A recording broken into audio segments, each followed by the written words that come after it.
Gonna be one of those days, huh? It's time to get you up to speed on all things sports. Yes! Yes!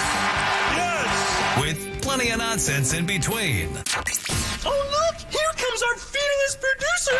Gwynn and Chris starts right now on 97.3 The Fan.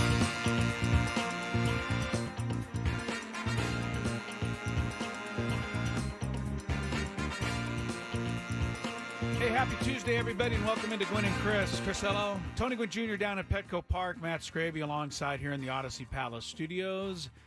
Getting underway on San Diego's #1 sports talk station, 97.3 The Fan. We'll be heading towards Padre pregame coverage. Sam Levitt's pregame activities get underway at about 5:30 this afternoon. And then it is ball game, Padres and the Reds, game 2 of a 3-game series. Coming up at about 6:30, a little after 6:30 this evening. Coming up on the program today, Mark Ziegler will join us. Talk the Aztecs basketball program. Is it in peril? The success on the Mesa, is it being threatened by the fact that these NIL deals are starting to draw players away from San Diego State? We'll check in with Mark Ziegler on that a little bit later on. We also have a great Fantabulous sports game show today coming up in about a half an hour. Can't wait. We'll get Tony versus Skraby head-to-head. I can wait. And I'm telling you, it's a great topic today. Even you, Skraby, You say this weekly, Chris. have a chance to win. You say this weekly. Well, I don't know who you're hoping. trying to fool at this point. Even you, Skraby. Still hoping. We also, if we're crazy enough, Tony, we could open it up a little bit later on for phone calls. But I feel like I have my own crazy, disgruntled fan to my very own self sitting near and next to me here in the studio, Matt Skraby, who is beside himself now that the Padres have dropped a 5th in a row, falling last night to the Reds 5-2. Yeah, we definitely should open it up. Yeah, the thing that I want to ask the fans is real simple right now. Is the team playing lousy, or in your mind, is the team lousy? And there's a difference, right? There's a difference. It's either a pretty good team, which I think most of us thought this was heading into the season and for the first 3 weeks, or now I'm starting to get people, Tony, who are saying, you know what, I knew it all along. This team just wasn't very good. I love those folks. Yeah. Come out all the time. I know. Like, It's really ridiculous. It's like the people who say, that Fernando Tatis Jr. right now is, scuffling and not living up to his contract and he's making too much money.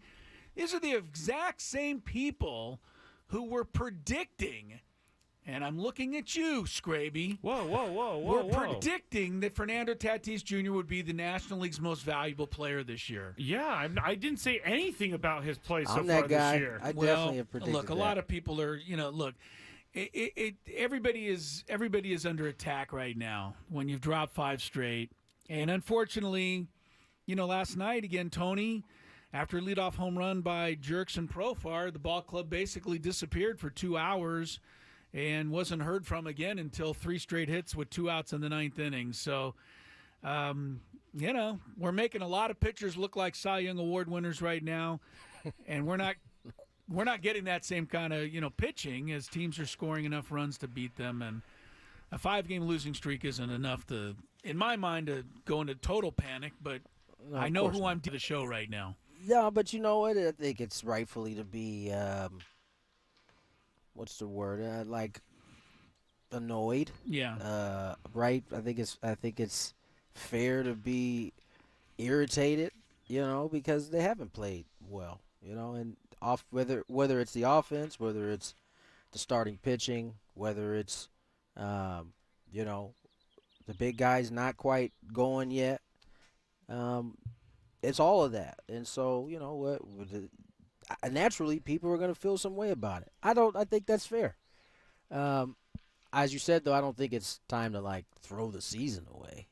I know there's a special person out there that I heard, and I won't mention his name right now, but there's a special person out there in the media that really believes that they should tear it all up. Yeah, tear down the product and go home.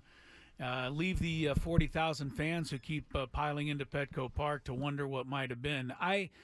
This is a rough stretch. I mean, last night Lodolo's a really good pitcher. I said that coming in, but he punches 11. Like I said, he gives up the home run to Profar to lead off the ball game, and then a couple of walks, and that's about it. I mean, we don't even hear from the Padres again till 2 outs in the ninth inning. I give them a little credit; they got the tying run to the plate there, So I guess you kind of like that fight. The question is, the fans are frustrated. The fans are getting a little bit ornery. How's the team doing right now? How do they deal with this, Tony? I mean, I don't know. I think you lose 5 in a row. I don't care what marathon you're running. Right. You're gonna feel some type of way about that, right? How that affects you. I don't know. All those guys are different down there, but I think it's certainly something that I would expect to be on their minds. I think this team, they know. I don't think they haven't played a complete game in quite some time, if we're being honest, right? I mean, what was it, the last game in Colorado, going back to that? Right. That's the game before that, then I should say, is the last time they played a complete game. And so now they've had a five-day stretch where they haven't played well, regardless of what the category is that didn't play well. And I don't know that they're the type of team that can overcome all of that. The starting pitching was the thing that had us all feeling really good 2 weeks ago, and then now in another week it's the same position that has now got us a little frightened about what's going on. And so, I hope, as we said yesterday, hopefully you have more of the 2 weeks feelings than you do this past 5-day feeling over the course of 162. But when you're in it, man, this is what it is. And there's many categories we can go over that are part of the reason why. Well, we will go through most of those categories, and I think I don't have a solution. I just have what needs to happen, in order for this ball club to start getting it together. Now, before I get to that, I wanted to point out, I try to keep things in some perspective. I think people think that I'm, protecting the team and I'm trying to sugarcoat. I'm not. I'm just pointing out that a 5-game losing streak is not the end all. From the middle of August to the end of the season last year, that's the final month and a half of the regular season last year, the Texas Rangers had an 8-game losing streak, they had a 3-game losing streak, and they had 2 4-game losing streaks, all in the final month and a half of the season. I got to believe that during each one of those, the fine folks who do what we do in Dallas and the fine people that were calling into those television or radio shows in Dallas were pretty much writing the swan song and the end for Bruce Bochy's team last year. And we know how that all turned out. I can't do that anymore. I can't do it anymore, Chris. I don't There he is. I didn't know where you Yeah, were. I've been trying to stay quiet because I know I'm unhinged. Well, stay quiet when I'm in the middle of a sentence. And my sentence was that is neither here nor there as far as this San Diego Padre team is concerned. They have their own issues to deal with, and I'm not comparing them to the World Series champions. I'm just trying to keep a 5-game losing streak in some perspective before I get ready to completely, utterly panic and throw away the entire ball club. Now go. I'm not going to throw away the entire ball club. I'm not going to throw away the entire season, but I cannot say anymore. Look at what happened to the Yankees that one year where they lost. They started like 10 games under 500. Wait till water finds its level. And I feel like I'm picking on you, Chris. It's not just all about you. It's just all these things that everyone says. I can't do it anymore because they're lies to me. They're lies to me. But they're not lies. So you actually truth you and think exactly what happens in the course of a baseball season. Now, you're panicked. What is your situation? You're just angry right now. I mean, you're absolutely angry. No, you're I'm convinced. You're convinced that this team is last year's team, and that's just not accurate. This is a totally different group. I don't think that this is last year's team. However, we are seeing what last year's team had happened to them. What, lose games? Lose games, just look lost at the plate, make mistakes. Things happen that, they're winning a game, they have one error, game's over after that. It's just like, it's frustrating. Listen, I don't know how to feel about Lodolo last night. Like, I get it. He's a young, talented pitcher. You ask the folks on the red side, they'll tell you the same. But that was different facing, like, Ranger Suarez and who was the night before, Nola. Like, all right, those ones, those guys can do that. I've seen them do that to the Padres specifically. Yeah, shutty baseball. Taijuan Walker came out there and they hit Taijuan Walker the way I would expect a Taijuan Walker to get hit. Against the Padres. But then the Lodolo one was just it was weird. It just didn't see. It seemed like we had some really defensive swings that I'm not used to seeing those guys take, and maybe the deception thing was a real factor. You kept hearing that, like, his deception, and some of the swings look like they weren't seeing it that great yesterday, and so that comes on the back of Nola, Suarez, and then Walker. That day, the pitch, and in that process, not only was the offense shut down, the starting pitching wasn't as good as it had been the week before, and so, that's what's going to happen. And yesterday, coming into the game, it felt like, all right, this might be a matchup. This is a left-handed pitcher on the mound, of somebody that most of these guys hammered last year, and not him specifically, but left-handed pitching. And then, you basically had Profar do what he does in the first, and then, as Chris said, it just went quiet. And quite frankly, they had him on the ropes there for a second, early in that game. And then he figured it out, and it was like all she wrote from there. It was the changeup he used. He used the curveball. You saw a couple of those back foot sweepers, like, end up behind guys, and, they take it. So maybe the deception part, I get back to that, because it's kind of like the Blake Snell. When he was here, he bounced that curveball, like, way out front, but dudes were swinging like, it was right there. Yeah. And so maybe there was some deception to it. All I know is that it comes on the heels of those other two performances before, where the offense also didn't look good. So you can see why people are like, yo, what's going on with the offense? Well, I did, because of the deception and all that stuff, because Jose Azocar had a pretty bad looking at bat, but I wanted to go and try to figure out what he was seeing. So I even went into StatCast 3D pitching, guys, and I wanted to see what was going on. This is where this I gave went. you a real feel of what it was like. This really is where I went last night, just trying to figure out any sort of reason to bring up today. But what I was seeing is when the ball hits the reaction time in front of the batter, the ball looks like a strike, and then it just completely dives out of the zone. So Jose Azocar might be seeing a strike, and then all of a sudden it's not there anymore. And that's just how Major League pitching is. It's good, but they got to find a way to hit it, because, I mean, these guys, are again, Lodolo's a young guy who's not a Cy Young, guy yet. And, they need to have a better little game than that. I mean, one hit and then nothing for 8 innings. Sorry, that won't work. Now, I have a couple of thoughts on how they can get out of this, Tony. But, we'll get to that here in the next segment. But oh, look at that discipline right there. I think that there's, some things that they have to count on right now to get this thing turned around. I don't think this is a bad team. I do think this is a team that's playing badly and hitting badly and not pitching and all that. But I'm not ready to, admit this is a bad team. But there's some guys that have to start doing better, and we'll talk about them.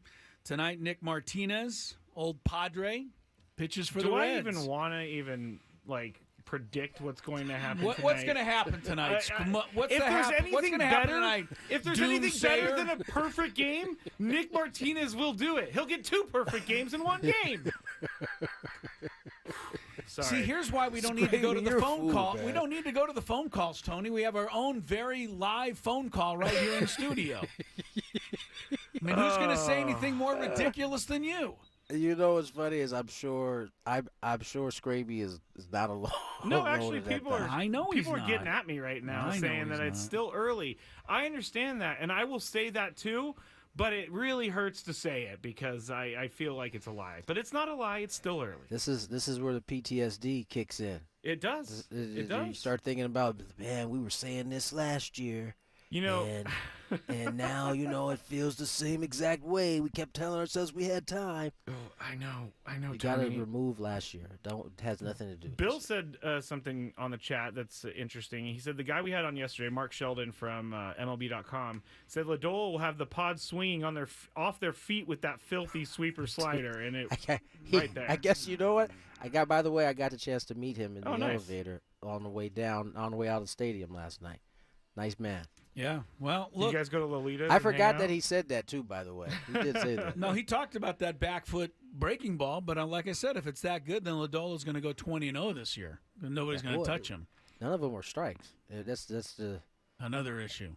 yeah. That's where I think it kind of went haywire. It wasn't like he was making great pitches there. Everything, and again, it goes back to deception. Like it clearly looked like a strike because it wasn't. That's the most they struck out all season as a ball club. So there was obviously something to it. I know that they struck out 13 more times last night than the Dodgers did last night. Dodgers didn't strike out once At in all. their game against Yeah. Arizona, so that Yeah. Oh, there's well, that. everything's fine. That'll make you feel even better, Skrabe. That's what I'm Let's here get for. to break. When we come back, we got more Gwynn and Chris. We're going to get into some of what Mr. Ello is talking about in terms of who he thinks needs to perform better.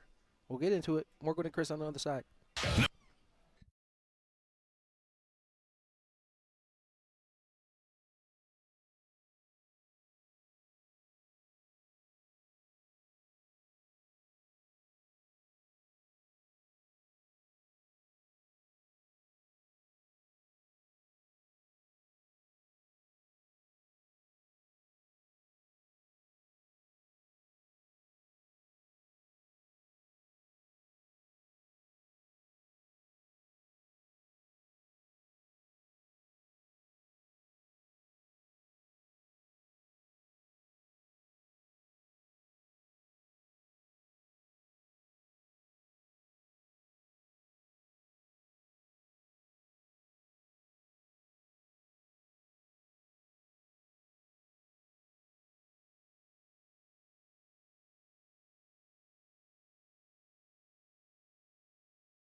You want answers? I got answers. Chris Tony Gwynn Jr., Matt Skraby, Gwynn and Chris, 97.3 The Fan. What's wrong with the Padres? Well, they're not playing great baseball. They're not pitching. They're not hitting, and they're losing. They've dropped 5 straight. We all know that. They'll try to get it together starting tonight against the Cincinnati Reds. They'll face former teammate Nick Martinez. Tony has his hand up. There is a bit of good news, and that is the fact that Yu Darvish is back and starting for the Padres. Good point. Tonight, Mr. Gwynn. Yu Darvish off the IL Yeah. into the starting rotation tonight. Tom Cosgrove optioned down. Interesting. Ooh, Interesting. that is interesting. All right. Man. That Well- is why I had my hand up. I wanted Yes, to I'm That's a say glad good you note. got that That's in. a good note. For sure. We needed to make a corresponding roster move, and so the Padres have. All right, here's my thing, Tony, and I don't think this is not rocket science here. The Padres' highest paid 5 players. Correct me if I'm wrong, anybody out there? Fernando Tatis Jr., Manny Machado, Xander Bogaerts, Yu Darvish, Joe Musgrove. Those are the 5 that make the most money. Those are the 5 with the longest term contracts. Those are the 5 that this franchise is basically built around right now. And very simply put, none of the 5 are performing up to the level that they have performed previously in their careers. I could give you all the numbers. To me, it's, it kind of gets lost in the shuffle. Fernando's OPS is down 140 points. Manny's OPS is down 150, 160 points from career. Xander Bogaerts' OPS is down 200 and some odd points from his career. Darvish, injured, but doesn't have a win yet. WHIP is higher than normal. And Musgrove, we've documented his early season struggles.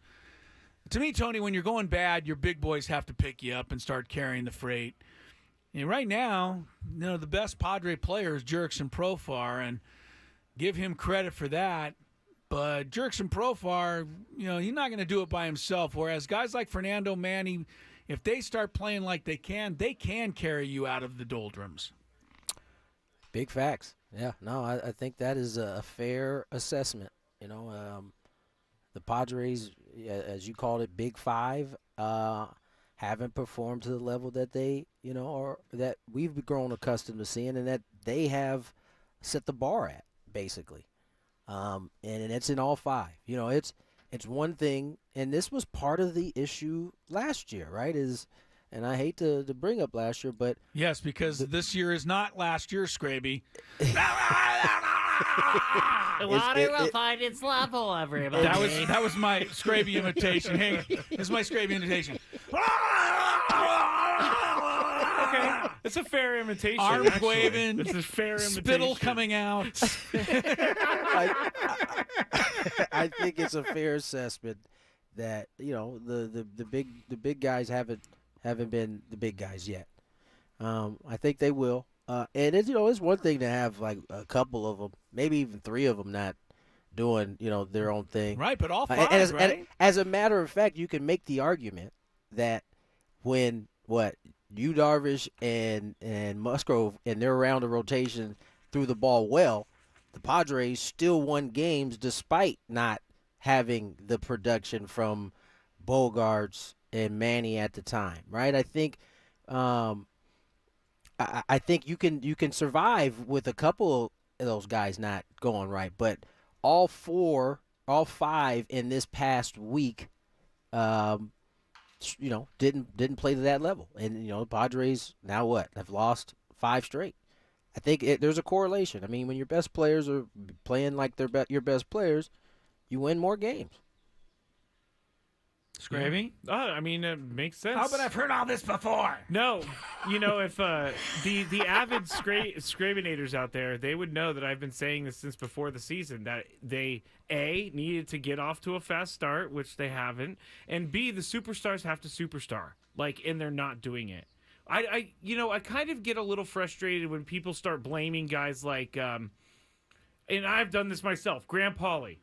Grant Pauly was never Grant Pauly was never a superstar. He's yet to be a superstar of this team.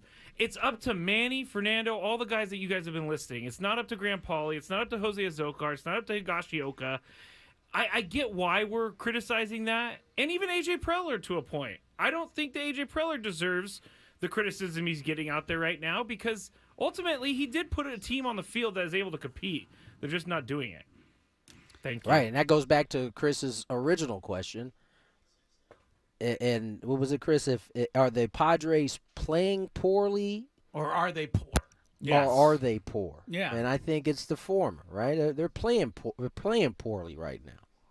I have some chats real quick. William said, this is a good team playing bad, but at some point a fire needs to be lit. They've played 20% of the season now, and if you take out the 6 games versus the Cubs and Dodgers, this team is 8-16. But why would you take out... Okay, sorry, William. Why are you taking out the best wins? You wins? can't take those games out. If you take out the last 5 games they played, they're 14-13. Good point, Chris. Good point. So but I we like can't take any everything of them out. until we're taking out big wins. Yeah, we can't Joseph take them says, I give it till the end of May before I toss the, quote, it's still early. I give it till the All-Star break before I start panicking, getting worried.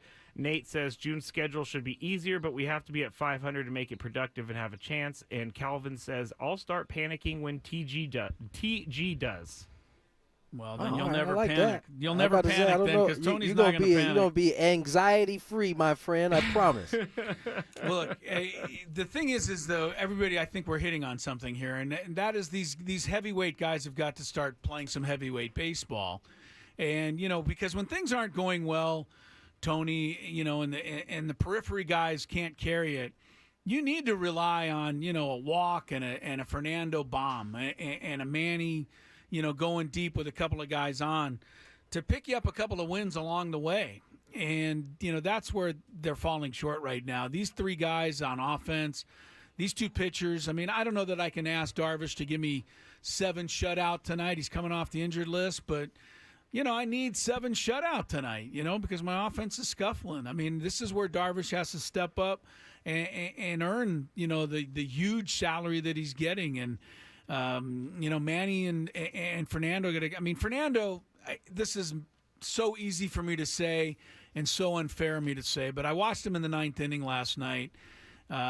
He missed that curveball by 8 feet, and I need a better at bat than that. I know it's 5-1. There's 1 out in the 9th, and it's easy for me to sit on my couch and say I need a better at bat than that. But I'm Fernando Tatis Jr. I can't swing at a pitch that bounces in the other batter's box. Anyway, that's what we need right now. The big guys to be big. So, and I think that'll get it rolling, hopefully.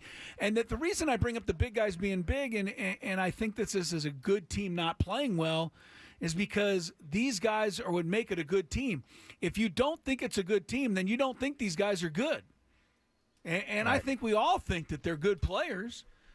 We just got to get more out of them. I know you don't. No, not me. I love this team. Why do you think?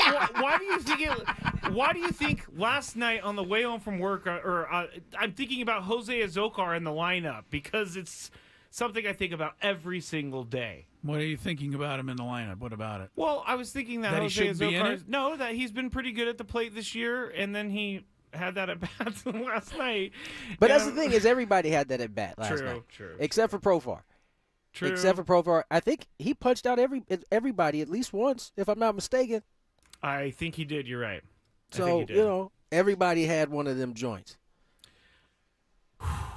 Maybe because of that, you can chalk that one away. But it's hard to because there was 4 other ones prior to that kind of make you feel – I'm sure that's making people feel some type of way. Real quick, before we get a break, everybody wants to know your thoughts on the balk call, guys. I'm going to leave that one to Tony because I had a very quick look at it and I didn't see one. So, I'm not sure. I think it was a couple years ago now. They might have – maybe it was COVID. I'm not sure. Recently, last 5 years, I think they added a rule where if there's a runner on third, you have to confirm that you're going to go from the stretch. Oh, you have to actually declare that. You have to declare that you're going from the stretch to the windup. because it is assumed with a runner on you have to do the stretch. But they started allowing pitchers to go from the windup, or they started making pitchers, clarify that that's what they're going to do. I don't think Waldron did that, and so that's why, like, I watched before I figured it out. I watched the replay a couple times, and I was like, "What did he do?" Yeah, he didn't balk. He didn't balk, right? But he that didn't is, declare that he was going into the wind. He was going to pitch from the windup. Yeah, That's a great explanation, and I think it. That's why Sometimes the game speeds up on you. You know what I'm saying? Like he's battling right there. He's trying to not to let this run in. He's and you just forget about a small detail like that. Yeah. Padres did not give up any stolen bases to the runaway Reds last night, so there's that. Yeah, makes everybody feel a lot better, I'm sure. De La Cruz didn't have. He ran around the bases. He just ran around the bases. Yeah, I don't think he didn't have to. He didn't get an opportunity. All right, we'll see if they can't get it right starting tonight. We'll take a break. We'll see if Tony and Skraby can get some of this right. It is Chris's Fantabulous Sports Game Show. Great topic, great category today. Sit tight. Come on back. Play along with us. Get your tickets to America.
Tony Gwynn Jr., Chris Matt Skraby. We have a Chris's Fantabulous game show.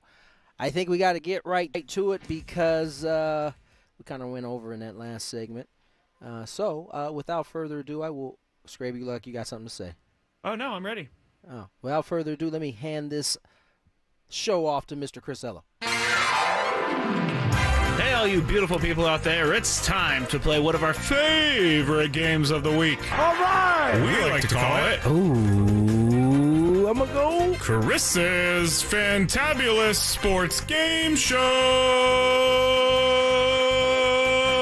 And it starts right now on 97.3 The Fan. Hi, welcome to the program. We are going to get right to it today, guys. If you want to play along out there, you can. Tony's dancing is far too much in the camera. Well, he's already knows he's going to win, but it's just a matter of how he accomplishes that. So, never mind. That's how things work on this program. I'm going to give the guys the topic. There are 21 correct answers today, guys. I think it's an interesting category, and I think both of you will have an equal shot at having success with it. If you get an answer wrong, you get a strike.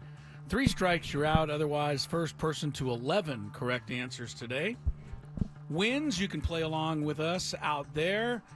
Skraby, you ready? I'm ready. All right, and I know Tony's ready. Today's category, teams in the NFL and teams in Major League Baseball that have either not been to the Super Bowl or not been to the World Series this century. This century, Like the last 24 2000 years? Since 2000, that's right. Teams that have not been either NFL case to the Super Bowl or in baseball case not been to the World Series this century. The cutoff date, of course, is the year 2000. So, Skraby, you want to go first or pass to Tony? I'll just go first again, as Go I always first, do. all right? See if this works for you. Give me a team that has not been to either the Super Bowl or the World Series this century. Chris, I will say, good category. Thank you. Detroit Lions. Detroit Lions have never been to the Super Bowl, so that was a good one. They almost made it last year, but the dastardly 49ers ended their hopes in the NFC Championship game. Detroit Lions is correct. Tony Gwynn Jr., that's how this one works today. Who do you got? The San Diego/Los Angeles Chargers. Yes, 1994, the magic year here in San Diego when the Chargers made their one and only Super Bowl. That is correct. And there are 2 answers off the board. Tied at 1, Mr. Skraby. Cleveland Browns. Cleveland Browns. You're going with a bunch of teams, or going teams so far that haven't even been to any Super Bowls. Yeah. Good strategy, at least so far. 2-1. Skraby's on top. 18 correct answers left. We're just kind of underway in this category. Teams that have not been to a Super Bowl or a World Series, Tony, since 2000. San Diego Padres. San Diego Padres, yeah, unfortunately, they're in that category as well. 1998, the last appearance for the Padres in the Fall Classic. We are tied at 2. Still 17 answers remaining. Skraby's starting to stare off into the distance. Yes, I am. So I get a little concerned when I see that look. Well, it's the football is not so hard. It's the baseball. Well, then stay with football. That's hard. Stay with Come football. on here, Well, buddy. then I'm That's going what to go with the Miami Dolphins. You can. That's correct answer in this case. Miami Dolphins have not been to the Super Bowl in it has been 40 years. Wow. 1984. Wow. Since the Dolphins have last gone to the Super Bowl. And I remind myself of that pretty much every December as another season is fading away. All right, 3-2. Skraby, Tony. The Milwaukee Brew Crew. The Milwaukee Brewers went to the World Series in 1982. They lost to the Cardinals in 7 hard-fought games. They have not been back to the World Series. So one of Tony's guessed 2 of his former teams now, the Padres and Brewers. We are tied at 3. Guys are moving along nicely, but as we know, this game tends to get a little more difficult. There are still 15 correct answers left. Scrabe. Because I hate them so much. Really? The Wow. Dallas Cowboys have not been to a championship. You are proud to say that. Yes, I am. Do me a favor, don't ding the bell. Well, I knew before- that was a for sure don't thing. ever ding the bell because you know. I knew that was for sure. Don't ever ding the Ding the bell, bell. son. Yes, you get my okay to ding that bell. Dallas 1995, last time they were in a Super Bowl. They won it that year over the Pittsburgh Steelers. But yes, it's been quite a while. All right, Skraby 4, Tony 3, Tony Gwynn Jr. Teams that have not been to a Super Bowl or a World Series this century. Buffalo Bills. Buffalo Bills. Wow. Yeah, 1993. They played Dallas in that Super Bowl, and they lost the final of their 4 consecutive Super Bowl losses. So that ties it at 4. You guys are sailing along with 13 correct answers remaining.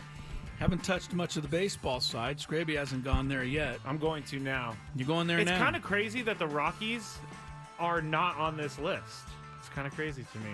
All right. Look at you trying to. You don't know nothing, dude. Your knowledge isn't tight. You ain't nothing. Stop. I'm going to go with the Pittsburgh Pirates. Pittsburgh Pirates, We Are Family, 1979. Don't ding the bell until I tell you. Because eventually you're going to ding the bell erroneously. If I didn't know for sure.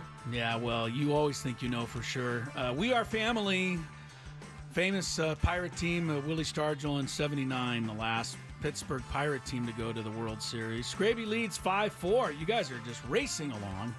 12 answers left. Tony. Now I'm searching into the distance as well. It's going to get tougher, I think. We're about halfway through the list now. Teams that have not been to a Super Bowl or a World Series in this century. Man. Got TG stumped here for the moment. Up the century. Oh. Nope, they've been there. Uh-oh, wait. All right. Chris. No time limit. Okay, here we go. You got one? Yes. All right, who is it? Toronto Blue Jays. Toronto Blue Jays, 1993. Won their second of back-to-back World Series. They've not been since. Now I That have is a correct. question. Yes. Is it when the event was played, or is it the season of the event? Because sometimes the Super Bowl's played. Baseball doesn't work that way, Yeah, so you yeah, must be talking about It's football. the season Okay, that they all were right. played, The not the answers. event. The answers. Okay. But I'm going to go with the Vikings. Vikings, 1976 for the Vikings. That was the last of their 4 Super Bowl losses, and they have not been back. That is correct. Almost 50 years for the Vikings. Skraby takes a 6-5 lead. There are 10 correct answers remaining. Nobody's had a strike yet. Tony Gwynn Jr. Difficult category today, and I think it's going to get really tough here in the last few. Let's go. Why don't we do this? All right. Why don't we go back to Minnesota and go with the Twins? Stay in Minnesota, and yes, the Minnesota Twins. Wasn't sure about them. World Series champs in 1991. They also won in 87. They've not been back since the Gene Larkin walk-off single ended that classic 1-0 game that Jack Morris pitched in 1991. All right, we are at 6-6, 9 answers remaining. No strikes yet. Skraby. He's starting to tap the pen. That's the first sign of weakness. I hear Oakland the A's. pen. Oakland A's. You want to ding without me telling you? I'm not 100% You're not sure, 100% but I'm sure. 99.9. The 1990 for the A's. Lost to the, I believe, the Rojos that year. The Barry Zito A's. I was like, did they make it to the World Series? Yeah, they did not. They Good. came up short every year. Good. They did Moneyball not. never got there. All right, 7-6. Skraby, 8 left. Where are we going? Getting Tony Gwynn nervous. Jr., teams that haven't been to a Super Bowl or a World Series this century. Tony Gwynn Jr. Oh, stretching it out. nope. They got wait, one. He seems Thought he I has had one. one. All right, you Thought I had one, but don't have one. No good. No good. It's good music you got today, Skraby. Thank you. Oh. I'm really feeling it today. I'm ready. All I'm right, ready. go. Seattle Mariners. Seattle Mariners. Oh! That took one of yours. That was my next one. Mariners have never been to the World Series.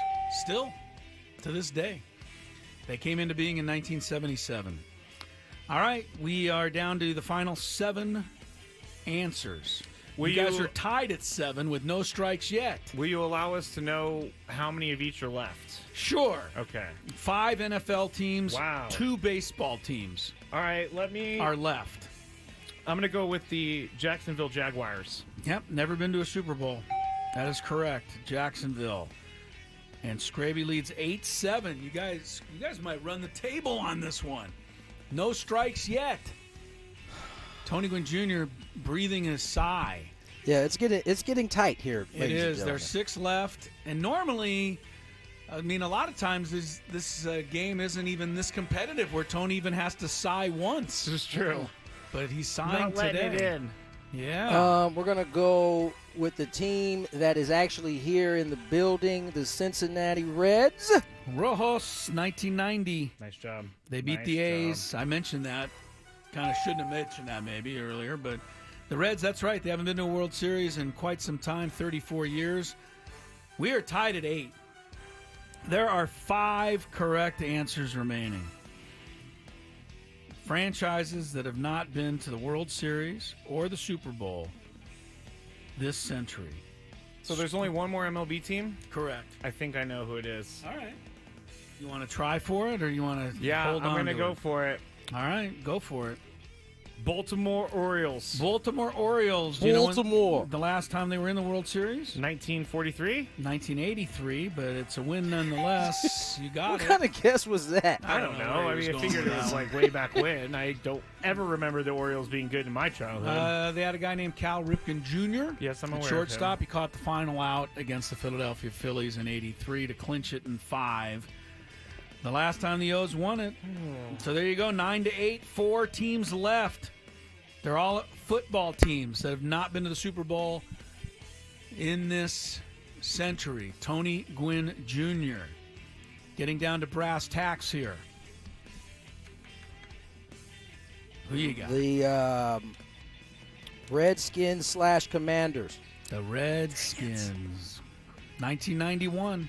That is correct. Dang it. The Redskins went in 91. They thrashed the Bills behind Mark Ripien. They have not been back. They certainly haven't been as the football team or the Commanders. We are tied, remarkably, 9-9 with no incorrect answers yet. Only 3 correct answers remain. Wow. Skraby, no strikes. Woo! Tony, no strikes. First to 11 wins the game. Skraby, your turn. Do you know the other 3 out there if you're playing along? Let's see if these guys do. Houston Texans? Yeah, never been to the Super Bowl. Okay, I That's wasn't correct. sure. Yeah. 100% sure. Houston Texans. Skraby goes up 10-9. I gotta write that down so I don't use it. The only way that Tony can win today is he needs a correct guess, Skraby needs to miss, and then Tony needs another correct guess. Tony, take your time. You're No need. How No about need. the? How about the Jets? New York Football Jets. Joe Namath got there in 1968. They have not been back. All right, it's 10-10. I know. I think I have the final answer. I've been holding on to this one. I've already been excited earlier in the month about this, but I had to ask Chris a clarification question. The Tennessee Titans. Tennessee Titans for the title. On January the 30th, 2000, the Titans played in their last Super Bowl. But that qualifies as the 1999 season. Skraby wins it straight up 11-10 today. Look at this! The water did find its level, guys! It does work! Oh wow! Go ahead. You deserve this one. You deserve this Oh, win. get up and move around a little bit. Thank you. People downstairs are like, what is happening upstairs? Yeah. Woo! That was a great game, Tony. Skraby Great with a game. win today. Good game, man. Good game. Good game. Got to believe that the Padres' losing streak is about to come to an It end. has to, right? Because all is possible in the world now. Because that was a real win. Like I didn't miss any. Nobody missed he had any. to keep getting them. You guys did not miss any. 11-10. You got all 21 squads that have not been to See, the I win. I win. promised I'm happy, land. but Tony did play a good game, so it's it's the best feeling in the world. Chris is like, great. Now I'm stuck with this guy. Yeah, it's okay. I'd rather be stuck with that guy than the guy earlier who was whining and complaining about the Padres. Well, we'll get back to that. Don't I'm worry. sure you will. We'll get back to it too. Hour number 2 coming up.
It's time to get you up to speed on all things sports. Yes!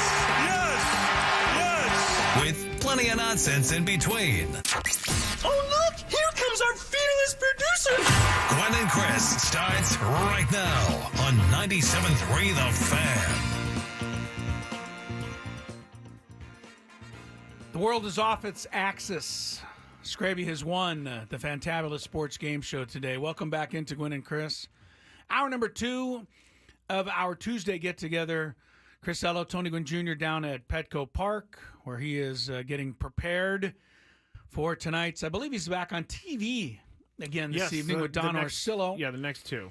Don Orsillo gets funnier and funnier, by the way. Mm-hmm. He's always funny. Yeah. No, but he's getting funnier. That's what I mean. Okay. I think he's great. And last night, Tony Gwynn Jr. provided some analysis.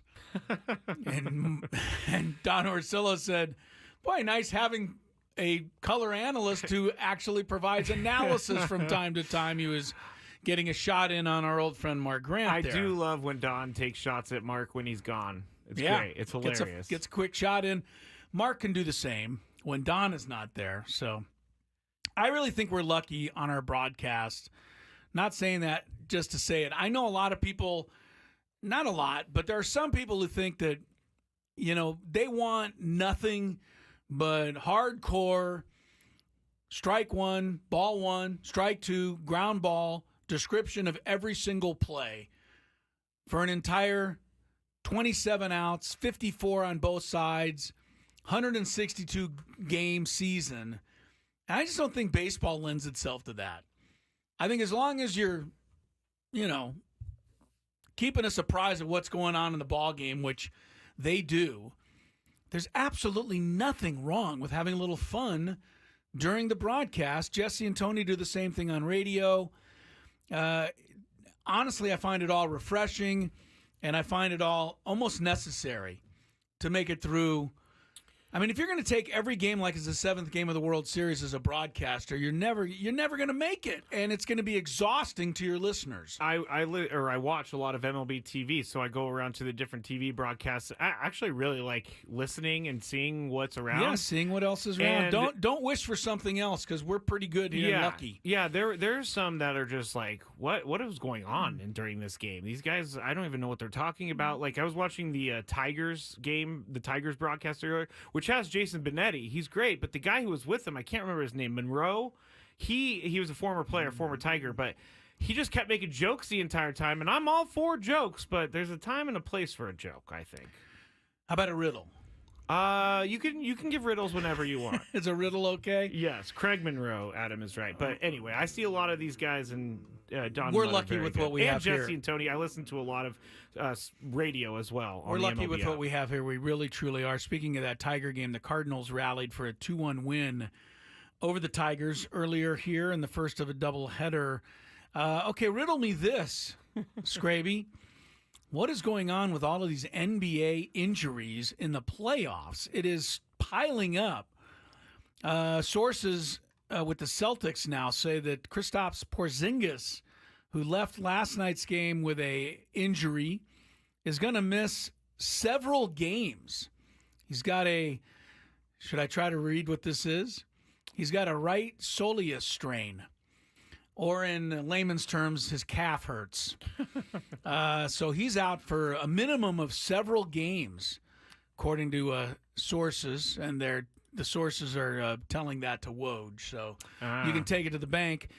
Clippers already have ruled Kawhi Leonard out for Game 5 against the Mavericks. Luka Doncic has a knee sprain for Dallas. They're saying he's probable for Game 5, but no guarantee. Joel Embiid today missed the Sixers shoot-around with a migraine. That can be completely, totally, and utterly debilitating if somehow that doesn't clear up. The Knicks and Sixers play tonight. Philadelphia needs to win to keep its season alive. No word yet on whether Embiid will be able to play with the migraine forcing him out of the shoot-around. Heat rookie Jaime Jaquez is out for Game 5 with a hip injury.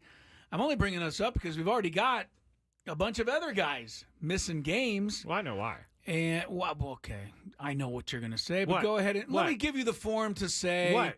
Oh, you think they're soft? No, not necessarily. You do. I don't You think they're soft? they're not playing enough during the year. They're not building enough. They're not building building up it enough. up. Yes. Building up enough resistance Correct. to these injuries. Correct. The NBA's got an issue because, I mean, these are superstar players and they're missing, playoff games left and right. Last night, the Lakers' Anthony Davis got a stinger. I don't know if you saw that play. I did not know. Stingers they hurt, though. He bumped into Michael Porter Jr., looked very innocuous until Anthony Davis couldn't lift his arm up for about a quarter. That did not help the Lakers' cause, and they end up losing that ball game to the Nuggets on another miracle shot by Jamal Murray, who beats the Lakers twice in 5 games to win that series. Oh, we never got into, while Tony was with us and we had time, the Denver Nuggets radio call. He texted Chris and I last night. I did not fired hear it. up. I did not hear it. Did Do you want me to grab it? Sure. Okay. Was it? We can play it next segment, but Well, let's play it here. We'll All right, with the Gambit off. We're talking about this now. What did he? Tony was upset because the Denver Nugget radio guy was just totally homer yes. in the final minutes of the game. Now, Tony apparently heard the full 3 minutes of it. Okay, but well, we're not going to play all that. I'm trying to. I need to find the actual. I mean, the Lakers have really only themselves to blame for losing this game last night. They missed 6 free throws in the fourth quarter. And if you're going to knock out the defending NBA champs on their home floor, you just can't give away those points. And I thought that was ultimately what cost them. That and the fact that they just couldn't get the open three-point shots to go in. D'Angelo Russell just, 2 for 10 is not going to get it done when they're leaving you wide open to shoot threes. And you need to knock him down, and he wasn't. The Lakers gave it everything they had. AD was hurt. He played through it, 17 and 15 rebounds. Got to respect that. But ultimately, Denver just has the Lakers' number. My goodness. They do. They do. I mean, they beat them 13 of the last 14 games. And they get the gentleman's sweep. All right. Here, I finally found it. All right, so here's some of the late game broadcast. And supposedly this is just totally hometown announcing by Denver. This is only the 42 seconds, but yes, this is from 92.5 FM. Did you hear this? Denver. I did. And Is it bad? It's slightly homerish, yeah. Really? Yeah, I gotta All say. right, Here let's we go. hear it. High right side is Jamal Murray. 9 on the shot clock. Denver looking for a game winner. Murray has it on the high right side. High pick from Jokic. Murray, jumper from 8. Got it again! 3.6 seconds left for the Lakers. LeBron over to Prince. Jumper's no good at the horn. And the LA Lakers can take that L on the way out, along with that whistle. Denver takes care of La La Land for the second game in a row. Might be the best win I've ever seen. The Los Angeles Lakers and their free throws can go back to La La Land. He's a little aggressive. He's That a is little really aggressive. that is really aggressive. I'm not a Laker fan at all. I can understand why Tony would definitely feel some type of way. I'm assuming the Denver broadcaster there was whining about the fact that the Lakers had 27 free throw attempts to the Nuggets 9 last night. When he said they could take their whistle home. Take their whistle home to La La Land. I mean, he's basically calling out an entire city. He really is. That guy better be careful because unless he gets fired, he's going to have to come back to Los Angeles with the Nuggets next year. And I'm He's sure that these fans are going to Jason hear about all this. Kosmicki. I got to tell you something. You only played 42 seconds. Yeah. Do you know the term sophomoric? Yes. It basically means that you sound like a little kid. Yeah. It's not professional. No, I agree. What he did there is not professional. Number one. Number two, he did a disservice to his own team and franchise because instead of concentrating on Jamal Murray winning another series for the Denver Nuggets and them advancing back to the Western Conference semifinals in defense of their NBA championship and doing it in remarkable fashion for the second time in 5 games, he chose to basically complain about the officiating on a winning call. I actually found more of the call. If you, I mean, like how does that? Yeah, I want to hear a little bit more honestly now. But how does that go into the history books and the archives of the Denver Nuggets, where you win a series over the Lakers for the second year in a row? First of all, he said the second game in a row, so he misspoke anyway. But they beat him for the second year in a row. Wait, didn't he hit him? Didn't he hit the last shot? Wasn't it the second game in a row Jamal Murray did that? No, he did it in game 2. They lost game 4. Okay. And then he did it again in game 5. He meant to say that they beat the Lakers for the second year in a row. I don't know. That's bad. It's sophomoric broadcasting. Let me hear a little more. Yeah, this is going to kind of pick up at the end of the last clip. Air of La La Land for the second game in a row. Might be the best win I've ever seen. The Los Angeles Lakers and their free throws can go back to La La Land. Now that spring is here. What, we got a commercial? Sorry about that. We're going to take a commercial break in the middle of that call. I just clicked through a 10-minute clip, and they posted all 10 Drives minutes. in on him. Flop. Anyway. All right. That was I've heard of enough. time. I'm sorry about No, that, that everybody. wasn't the first segment was not a waste of time. That's really bad broadcasting. But like I said, the Nuggets are the ones that have to pay for that because their fans had to hear it. And that's the memory they get to take with them. The radio station that posted that is very excited about that call. They put it in quotes, and they said, listen to the whole final call. Yeah. Well, they shouldn't be excited about it. And again, that's not coming from a disgruntled Laker fan because I'm not a Laker fan at all. Yeah. I am a fan of crediting Jamal Murray for a remarkable last-second shot that beats the Lakers for the second time in the series. And winning the series for the second year in a row and keeping alive your chances are to repeat, which is far more important than whining about the officiating after the game is over. I agree. All right. I agree. I heard a sounder. Sounds Yes. like the Padres lineup has come in for tonight's ball game. It has, and it starts like this. Jurickson Profar leading off, playing left field. Fernando Tatis Jr. in right, batting second. Jake Cronenworth batting third, playing first. Manny Machado DH. By the way, I just looked at Manny's average. It's at 252. That's a lot better than I would have thought it was. Anyway, Xander Bogaerts is hitting fifth, playing second base. Jackson Merrill is hitting sixth, playing center field. Campisano, seventh, catching. Hassan Kim, eighth. Shortstop, Tyler Wade, third base, ninth. Yeah, Hassan Kim is falling quickly in that lineup as the average continues to plummet. He keeps falling in that lineup. You mentioned Manny's average is better than you thought, but his OPS is really low. Just not Manny-like. 695. Yeah, 827 is his career. It's 130 points. I mentioned Bogaerts. His career is 806. This year he's 573. And even Fernando, career 885. This year 747. And it's a small sample size, but all three of those guys were well below their career averages last year. Yeah. And we're going to do the Daily Gambit in a minute, or in the next segment, but everybody wants to blame something right now.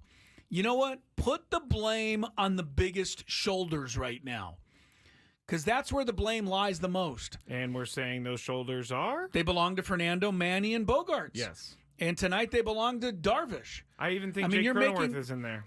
Jake he's the next level of superstardom below those three guys. But those are the guys who are being paid to carry this team. Understood. When they need them. Jake has had his moments this year. I don't think the other guys really have even had their moments yet. And, Darvish doesn't have a win. I know he's coming off the injured list. Tonight would be a hell of a night for the guy to throw 6 shutties and get a win because this team needs a boost, a lift, and they need somebody like a Darvish to give it to them. Or they need a first-inning 2-run homer for Fernando. You know what I mean? I do. Something to get this turned. And you got to put the blame on the heaviest shoulders right now. They're making the most money. They are the superstars. And as you like to say, superstars got a superstar. All right. We'll take a break. We'll come back. Daily Gambit. When we come back, more Gwynn and Chris on the way.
is breaking news from 97.3 The Fan. Yeah, we come back to the program with some very interesting stuff to report here. Gwynn and Chris program, 3:21 the time.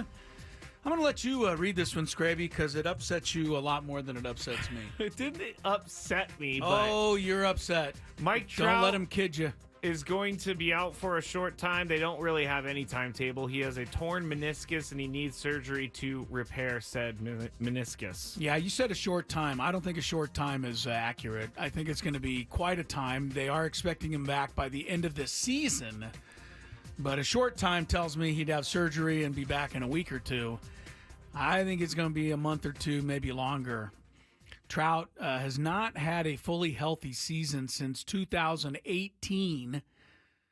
This is why Skraby was celebrating his downfall. I knew you were going to go that way. I'm not celebrating him being injured because I want him to play. He's always hurt, man. I can't stand this guy. He is, though. And even though Manny and Fernando and Xander are all having terrible starts, you like them better because they're posting. They're posting. Availability. Mike Trout last year, only 82 games. Mike Trout the year before that, 119. The year before that, only 36. Actually, he played most of the COVID season, 53 of the 60. And then you go back, 134, 140, 140. Anyway, it's been 2018. Last time he played pretty much a full season. Actually, 2019, last time he had 600 at-bats. So Trout, who leads the American League with 10 home runs, but does not lead the American League with 14 RBIs. That's insane. He's only hitting 220. Is he leadoff? No, he bats in the middle of a terrible lineup. But he's got 6 stolen bases. He even stole a base last night, and they said he had the injury last night. And they checked him out. Follow-up MRI revealed an issue with the knee. So Trout back under the knife.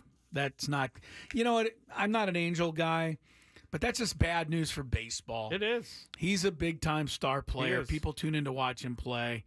And you're right, he can't stay on the field. He has been leading off, apparently. Oh, he has? But recently. Okay.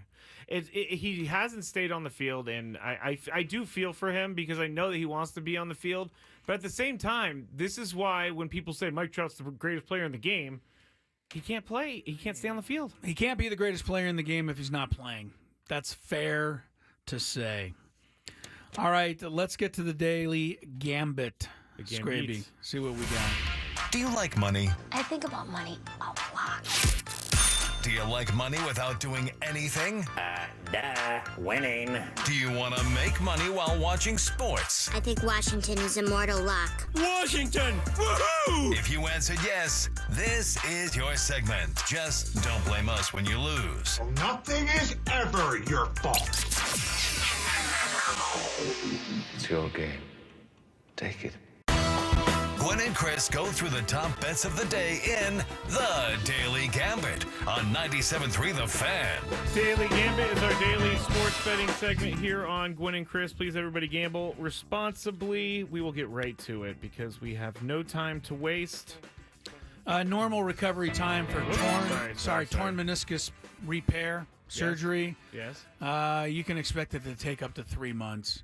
And I hate to say, but Mike Trout normally is on the far end of that stuff. He doesn't get back sooner than you think. He comes back later than you think most of the time. Well, that is unfortunate. All right. Go ahead. Brutus fan, Daily Gambit, will Trout get hurt over under 2 months into the season? Yeah. Well, he didn't make 2 months. Didn't make 2 months. Wow. All right. First bet was the Celtics and the Miami Heat. Celtics were 10.5-point favorites. Both of us took the Heat thinking they would keep it close. They did not keep it close. They lost by 14 points. Celtics won 102-88. Right. Denver Nuggets minus 6.5 over the Lakers. We both chose the Lakers thinking they would keep it close, and they did. They only lost by 2, so they win the bet, but Denver wins the game 108-106. Shea Gilgeous-Alexander, he over under 27.5 points last night. You went over, I went under, and he went under with 24 points. What were you thinking?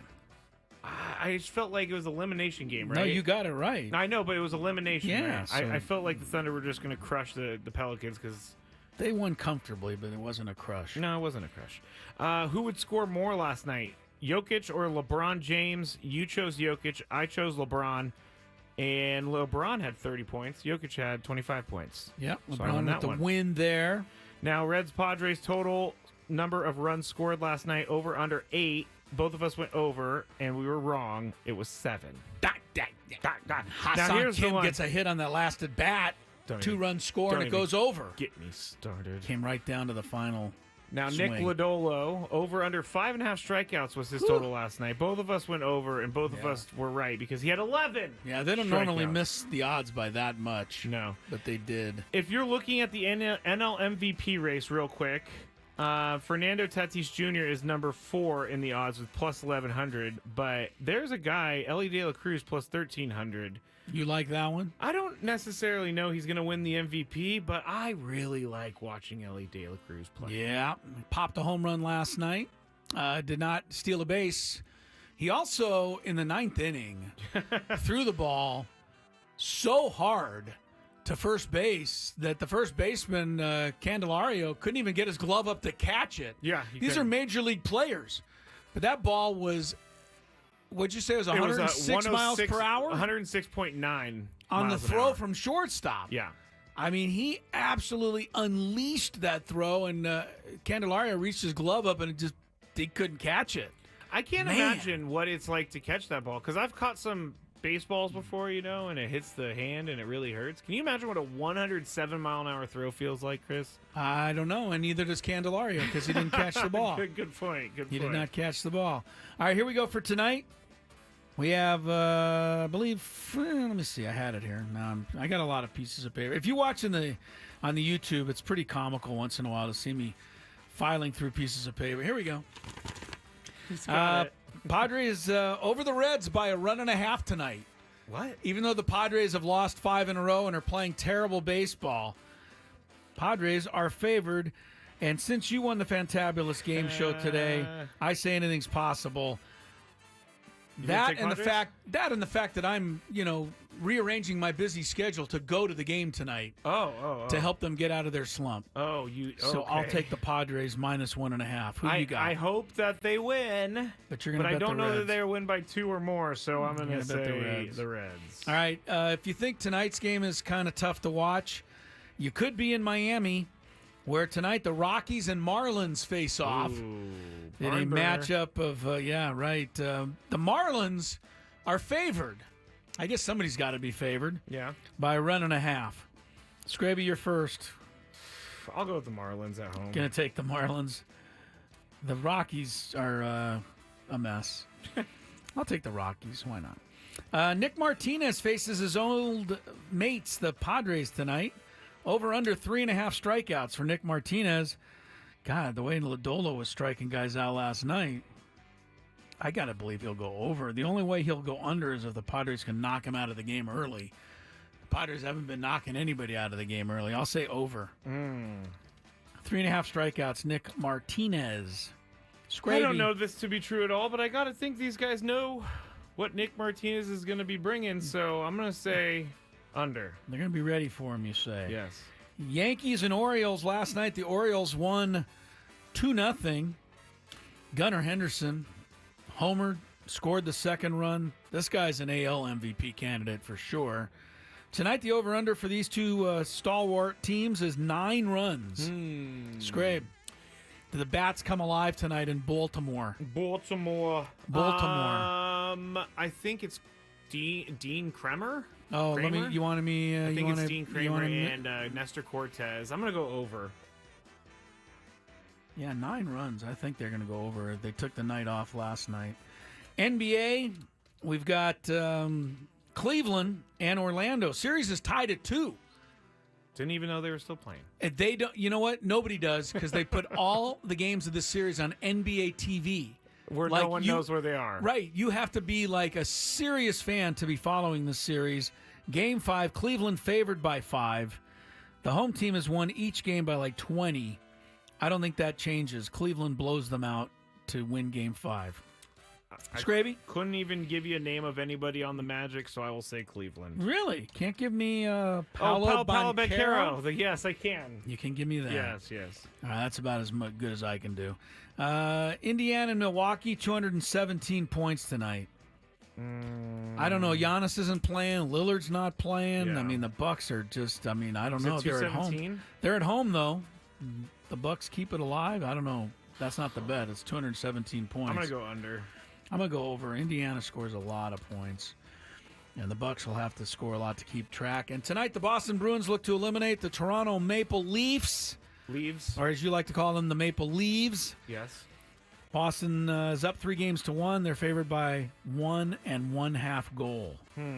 Game is at the Boston TD Garden. You like the Leaves? I'm gonna go with the Leaves. You're gonna go with Toronto.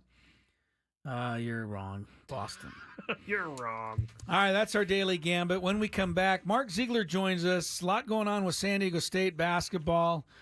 Lamont Butler has gone. Micah Parrish is gone, but not without some parting words. And now it looks like we're going to lose Elijah Saunders as well. What's next for the Aztec basketball program? Mark Ziegler clues us in when we come back.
Padres and Reds tonight.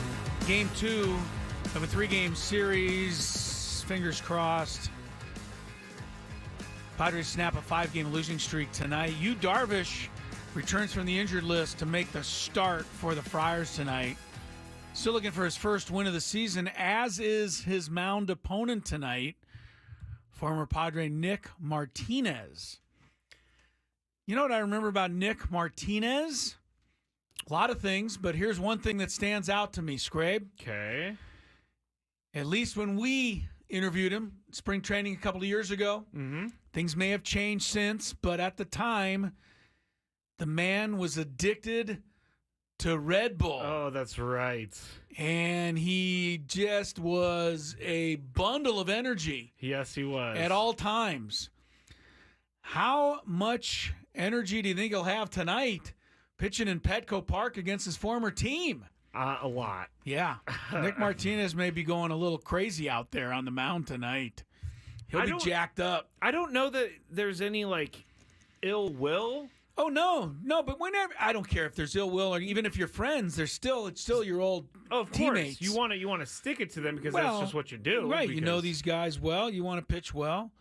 And, the Padres need to get it turned around. I'm calling on 3 guys. They're all pretty good players on paper, but they're not doing a hill of beans at the moment. I need Fernando. I need Machado. I need Bogey. Driving some balls against or over walls tonight.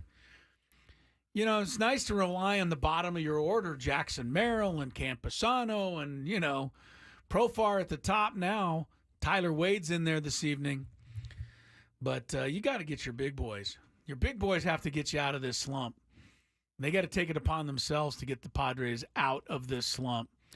We'll see if they can do it a little bit later on this evening. One other quick baseball note I had for everybody. Jose Abreu officially released by the Astros. Not released. What did they DFA'd him to the spring training. The guy's the American League MVP in 2020. And he's 2020 becomes a really funny year because all these guys. It's a long time ago, but he's making $60 million. They've sent him to their spring training facility. He's 37 years old. He's going to go down to West Palm Beach, Florida, see if he can't get it going. Ugh. So, talk about looking at yourself in the mirror and seeing if you want to go forward with your career. Talk about whether or not the Padres should have gone all in for him. Thankfully, they didn't. All right, let's get to our interview with Mark Ziegler. We're talking a little Aztec basketball. What's happened? What's going to be happening as the NIL continues to rule college sports after we check traffic. From the 97.3 The Fan Traffic Center, here's Kelly Danick. Traffic is sponsored by Valvoline Instant Drive-Thru Oil Change, your 15-minute instant drive-thru oil change. Got a few trouble spots here. Southbound side of the 163, just before Friars Road. Collision over to the right shoulder. A couple of vehicles involved. Now, southbound 805 before the 163. Got a collision over to the right shoulder. Further down, right before Home Avenue, another crash. Looks like this one may be in the clearing stage. Valvoline Instant Oil Change is your drive-thru oil change. It only takes 15 minutes and you don't have to get out of your car. With all the rain lately, Valvoline is also offering replacement wiper blades. For directions and discounts, go to SoCalOilChange.com. SoCalOilChange.com. I'm Kelly Danick with Gwynn and Chris, San Diego's #1 sports station, 97.3 The Fan. And indeed, we are visiting with Mark Ziegler from the San Diego Union Tribune. Joins us frequently, and we always enjoy his visits here on Gwynn and Chris. And Mark, obviously, the Aztecs and their fans, another little bit of a blow here coming up with Elijah Saunders entering the transfer portal. Let's break this down a little bit because Micah Parrish tweeted something out, and he was referring to the people who follow San Diego State and saying, hey, we're going to have to, you guys, talking to the fan base, the boosters, are going to have to get with it, in a sense, to keep up with the Joneses around the country in terms of the kind of money that these kids are being offered to play basketball. Is Micah Parrish fairly accurate with what he's saying here? I mean, yes and no. Yeah, there's no doubt San Diego State is behind, but it's kind of like, who are they behind? And this is sort of the eternal question with San Diego State. I think there's a little bit of a identity crisis with the athletic program in the sense that, it almost was a power conference program, but now it's not. And it's a best of the mid-majors or the group of five. But that gap between power conferences and group of five is growing financially. And so if they want to keep up with the big boys in, the types of teams that were also in the Sweet 16, they're going to need a lot more than they have right now, like triple what they have right now. But that said, what is their place? If they just want to be one of the top teams in the Mountain West, they might not need that much. Mark, is there direction on that? You said identity crisis. Obviously, things are changing at a pretty rapid rate, and I think I understand in some ways schools taking some time to kind of figure out where and who they want to be. How is there some direction in terms of where at least the program wants to go? Well, look, there was a lot of direction, and everything was leading to joining the Pac-12, and the budget was growing. They built a football stadium. The basketball program is certainly that caliber or above. But all of a sudden you get the rug pulled out from under you, and you're still in the Mountain West, and now you've got all these expenses. The big difference between San Diego State and power conference schools is it's very simple. It's just it's the TV revenue, right? And what that does is it allows most power conference schools to operate without a lot of student fees or no student fees and without a lot of institutional support. San Diego State relies on both those heavily. And when you look at the subsidies, the subsidizing, when you count donations, it's over half the annual budget. And that's not a way to run a business, but that's the way business is run in the group of five and at mid-majors. And so that's who they are. That's what the budget says San Diego State is. But what their basketball team says they are is something much greater. And that's where you're starting to see this difference and if you want to call it an identity crisis, I don't know if that's totally fair, but there's two differences there, if that makes any sense. I thought that you said identity crisis. I'm sorry. Yeah, it's it's crazy right now, Mark, and I guess the question I have is this going to continue down this road in college basketball, maybe college sports overall? Is there any push for somebody to try and get some of the toothpaste back in the tube, which we know is almost impossible to do? Well, the other thing that's going on is you have this lawsuit behind the scenes that I think the NCAA or the power conferences are resigned to losing, and they're going to try to settle. And they can settle with a chunk of cash, and they're looking at like $1 billion. Or they can settle it in a creative way that would create almost like a salary cap, a revenue sharing system with athletes. And the numbers that are being thrown out right now is $20 million per school to share with your athletes. And that's not necessarily only your basketball players, your football players, but some of your other athletes on campus as well. And so, that would further separate and partition Division I into the haves and the have-nots, because obviously mid-major programs and group of five programs are not going to be able to afford that. They're really not affording what they're paying right now because they're so heavily subsidized. So, getting the toothpaste back in the tube, I don't know. I think you've almost got to go the other direction and just start paying athletes and signing them to contracts and then getting money on the back end when they go to the NBA or the NFL, where it's what happens in Europe. You sign a young soccer player, you have them in your club, and if a bigger club wants them, you got to pay for them. You got to pay a transfer fee, and that's how you make money. So I think that may be ultimately where we're headed. Mark Ziegler joins us here, Union Tribune, and Mark, you kind of poked a hole in my next question, but I'm going to ask it anyway. Is it the basketball program as we see it now sustainable without a move like that? Well, it might be, and the one thing you have to understand is, San Diego State is the outlier. You look at the Sweet 16 this year, and there were two non-power conference programs in it. One's Gonzaga, and they're really a power conference with the amount of money and the amount of NIL and pedigree and all that. And then you have San Diego State, which still doesn't charter and doesn't have a ton of NIL, still made it. And Brian Dutcher, I almost compare them. I was telling one of the assistant coaches, I compare you to the Tampa Bay Devil Rays. I mean, you figured out a way with a small salary to win. And, they don't rely on metrics, so it's not an apples-to-apples comparison. But they've found a way with culture, with coaching, with this team-first attitude, with defense, with home court advantage. They found a way to win without all the big money players. Now, it's going to be really tested, so I think it's unfair to say, this is the end of the program. But it's going to be really tested, and one of the things where it's going to be tested is what teams are doing is they're just getting old, staying old. And that was San Diego State's, secret sauce the last few years. When you look at who they put on the floor in the national championship game and how old those guys were. Well, next year's team is going to be really, really young. Doesn't mean they're not talented. In many ways, they might be more talented in terms of raw potential. They have some really good players, but they're going to be guys who've never played a game of college basketball are going to be in the rotation on opening night.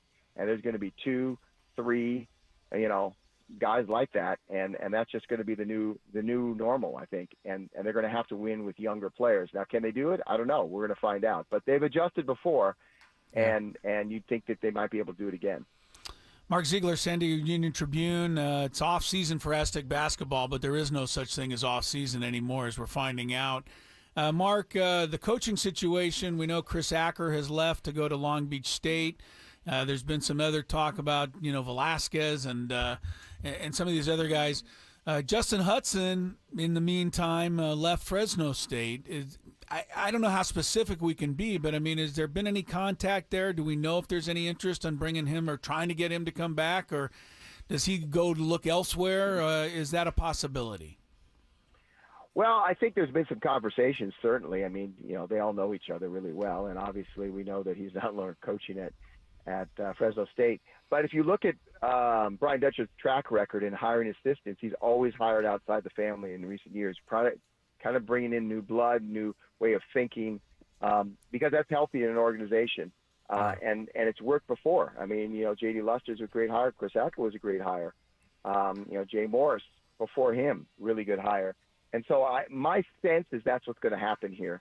And I don't think it's any affront to Justin. Obviously, he's a really, really good coach, but I just think that's kind of the direction that he's gone, and it's worked in the past. And so that's my feel. The thing with any hire in California, any government hire or the Cal State system, is there's so many bureaucratic hoops you have to jump through, interviews, processes. So I think they have their sights set on a few guys, and now they're just dotting the I's and crossing the T's. I think we'll probably hear something in the next week or two. Mark, obviously recently Elijah Sanders jumped into the portal, and it seemed to be a surprise the most. Was it a surprise around the program? Did they see this coming? Oh, 100%. Last week the guy hosted a recruit because he was their go-to guy when recruits came into town and parents and families and their campus visits. He was the go-to guy. He was their preferred host. Because he's such a great ambassador for the program. He would talk to them about, there's NIL out there, but this is the best place to be. It's the best program. It's comfortable. With winning mentality. We don't celebrate just mediocre wins. We strive to win the whole thing, and all this stuff that really appealed to players. And for that guy, all of a sudden to walk to their offices and say he wants to transfer and he's going to transfer, I think was a shock. But the one thing I will say is, it's easy to look at this and say, well, this is all about money. And Lamont Butler Sr. did say that. He said it was a business decision. We sacrificed financially that last year. We're not going to do it this year. But that was a COVID year, and you can make the argument that, in the past, kids gave 4 years and they were gone. This is a bonus year, and some fans think a kid should remain loyal to school. Others say, look, that's your free year. Go make money. You gave us 4 years. And I think that was sort of the thought with him. And then with the other guys, I wouldn't be so sure, and I'm not going to point fingers at certain players, but that some were not pushed out. Not pushed is probably too strong of a word, but they just felt like it just wasn't the right match, and maybe it's time to move on. And so I don't think it's always about money. I think Elijah's situation is pretty complicated behind the scenes, and I won't go into details, but there's some other factors there.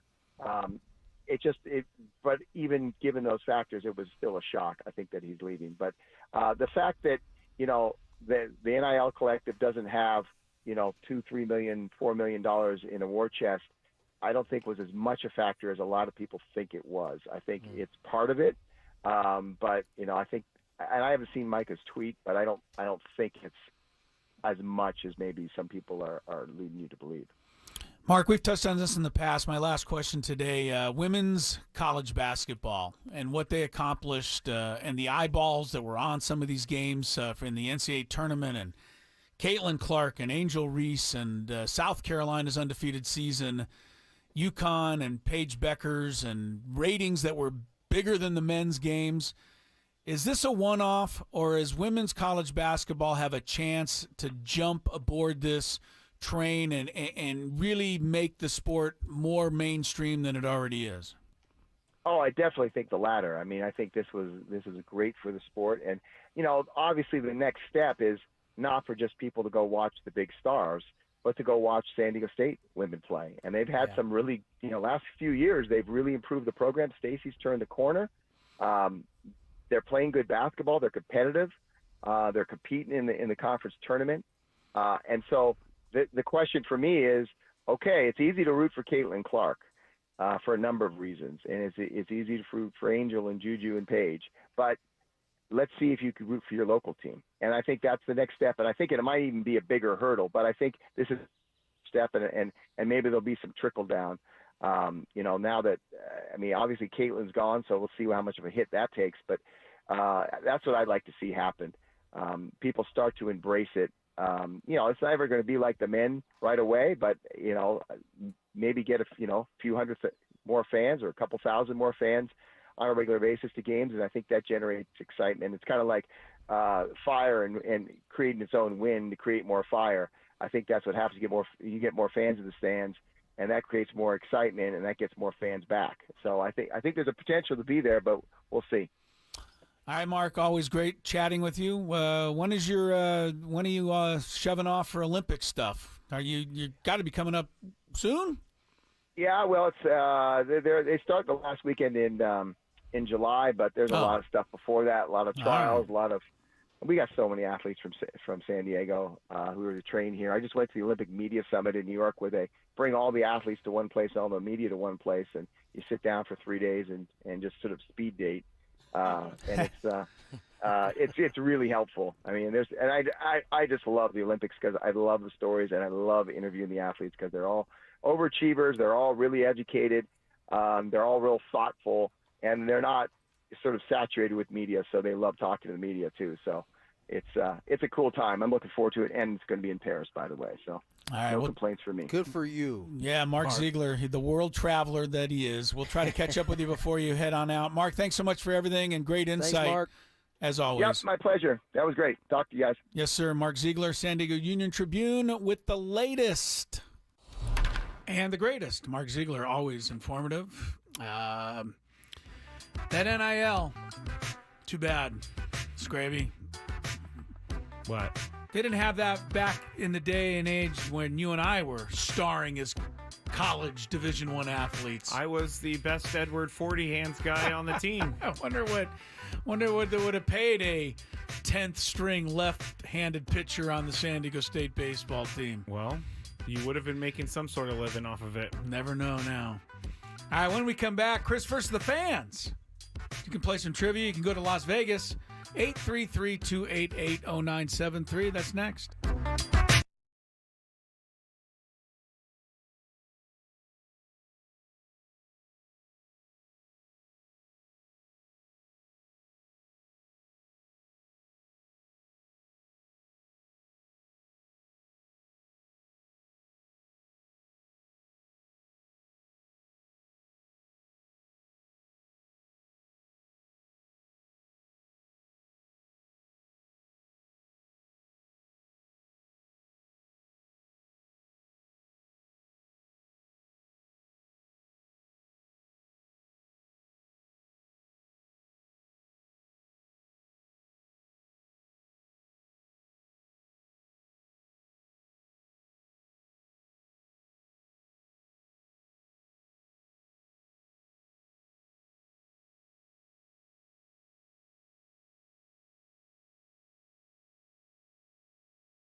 It has been a big day already here in Gwynn and Chris. First 2 hours have seen something remarkable happen that doesn't happen very often. Matt Skraby was victorious in today's Chris's Fantabulous Sports Game Show. He and Tony Gwynn Jr. combined to get 21 correct answers in that category today, which was name the 21 football or baseball teams that have not been to a Super Bowl or World Series. That was speaking my language. Since the turn of the century. Unfortunately, you make it all dramatic. I know, like make it sound like it was a long time ago. It was since 2000. Since 2000. That's 24 years ago. Padres, unfortunately, were on that list. They haven't been to the World Series since 1998, and they don't look like they're going anytime soon. Based on the way they played the last 5 games. Thank you, Chris. They dropped 5 straight. They looked really, really lousy last night. Either that or Nick Lodolo is headed for multiple Cy Young Awards, and we just don't know it. He completely shackled the Padres. Didn't he retire 18 in a row at one point? I think in total it was like 21 He struck out everybody he faced. They had 11 punchies and then 2 more by the Reds bullpen. Profar led off the game with a home run. Padres did not get another hit until 2 outs in the 9th inning when they got 3 hits in a row. Go figure. Yeah.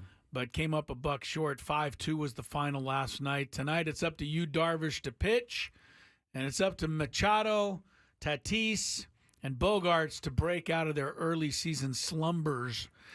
Padres need their stars to carry them back into the win column. We'll have tonight's game for you beginning at shortly after 6:30. I hope Yu is ready. I mean, I know that Yu is ready to go, but seriously, like physically, like, I don't think they would do this, but it's getting maybe they need someone to be a stopper, and Yu hasn't been in the rotation. The way they baby pitchers in this day and age, there is no way he's ready that they're bringing him up ahead of schedule because they need to win tonight. All right. He's ready. You're right. He's ready, and if he's not, no excuses. Just get out there, get the job done. You're making multi-gazillion, and you don't have a win yet this year. No. You know, and tomorrow Musgrove's pitching, and he's got to start pitching a little closer to Musgrove. And in the meantime, it wouldn't hurt for the other 3 multi-gazillionaires, Fernando, Manny, Bogarts, to start carrying this team a little bit. And I would think... I love Jurickson Profar. Yeah. You love Jurickson Profar. Yeah. We all love Jurickson Profar, but he shouldn't be the one guy trying to carry the squad. I think he's only making $1 million this year. He's only making $1 million. Yeah, good point. Good point, Scrape. Only $1 million. Speaking of superstars that aren't carrying their weight, Mike Trout. Man, this is just bad news for baseball. Going to need knee surgery.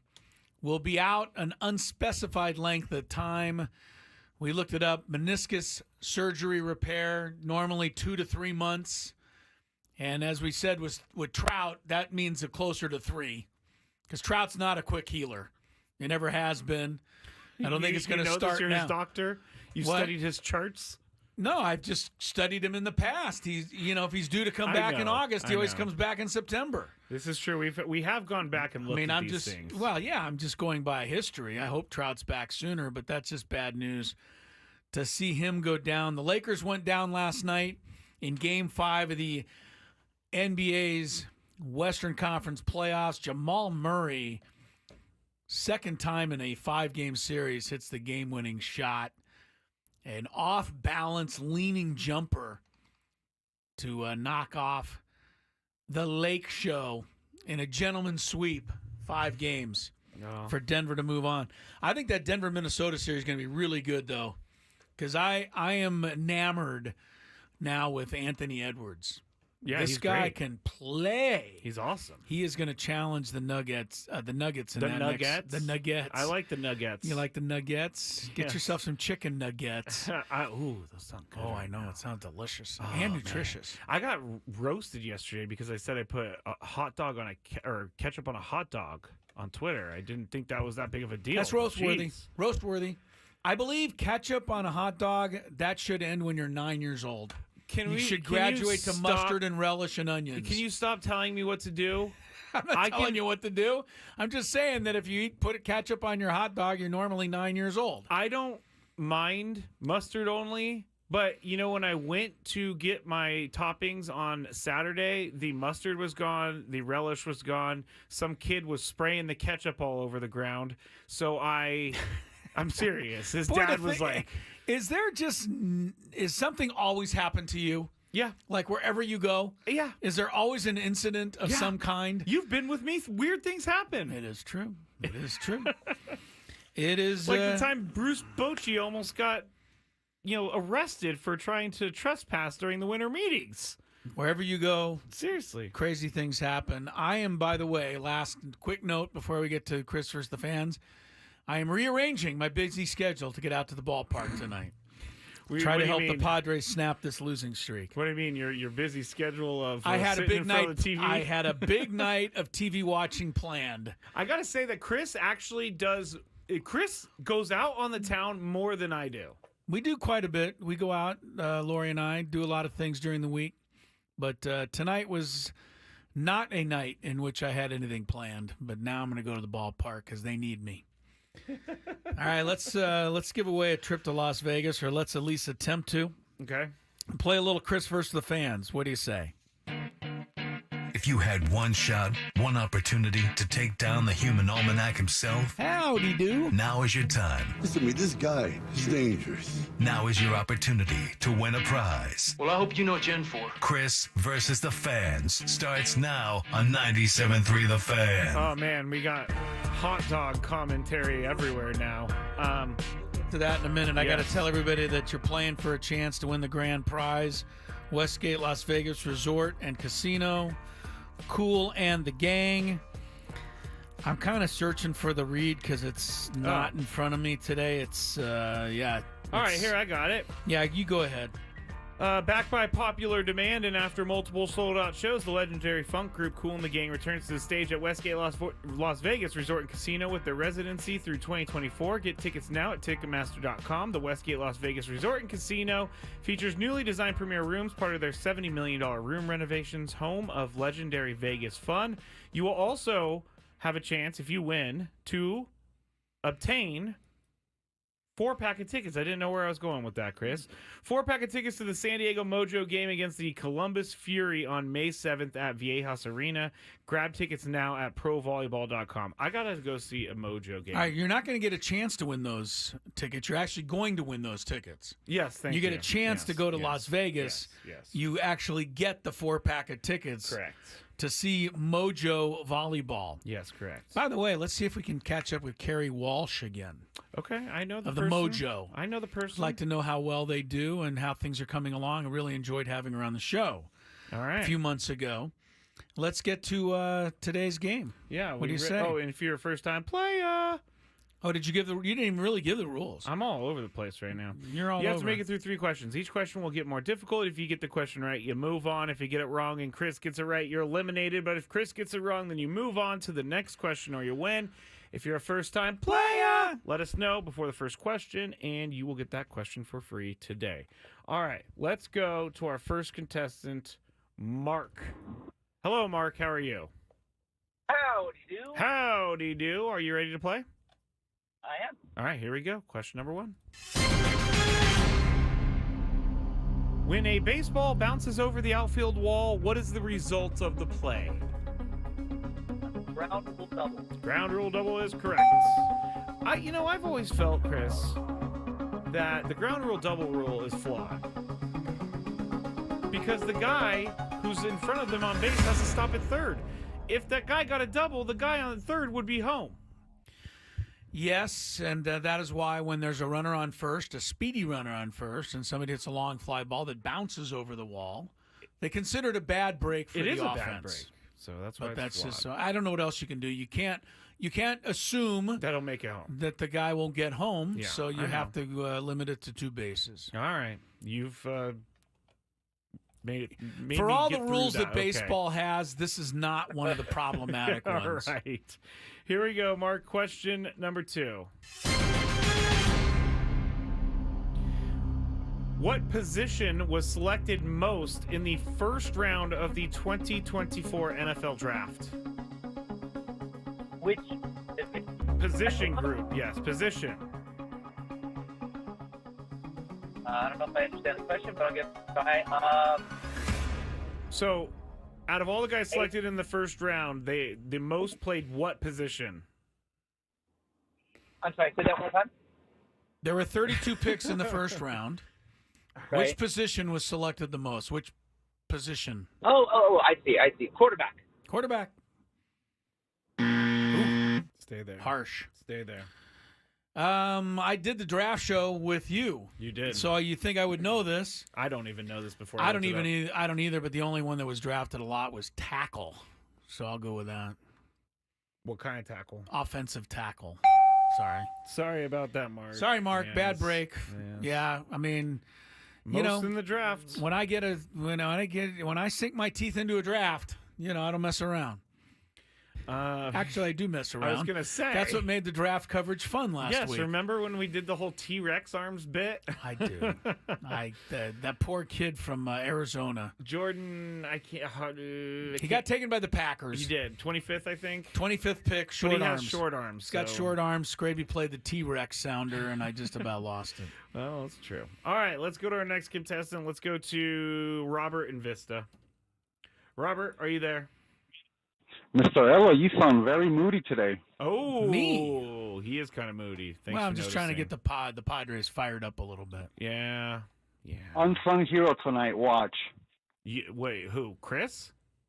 Somebody's going to be an unsung hero tonight at the game. Okay, all right. Got it. All right, I like the positivity. Mulla Robert. win. We'll take it any way we can get it. Here we go. Question number 1.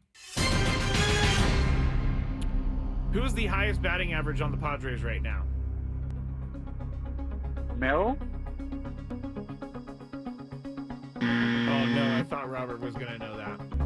Chris, who has the highest batting average on the Padres right now? The highest batting average on the San Diego Padres? Yes. Is there a minimum number of bats, or does it just be anybody? reasonable, Chris. Be reasonable. Profar.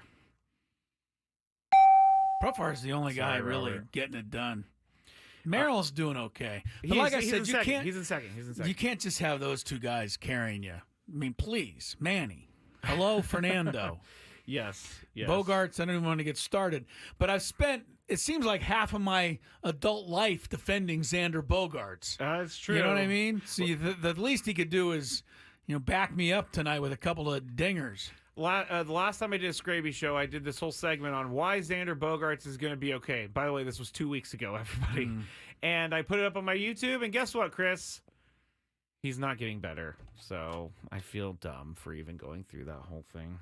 All right, let's get to our next contestant. Next up, Eric. He's back. Hello, Eric. Gentlemen, it's been a while. It has been a while. It has been a while. It's your turn. Question number 1. Mike Tyson is going to box who over the summer? Zach Galifianakis. Okay, no. Oh, that would be hilarious. Logan Paul?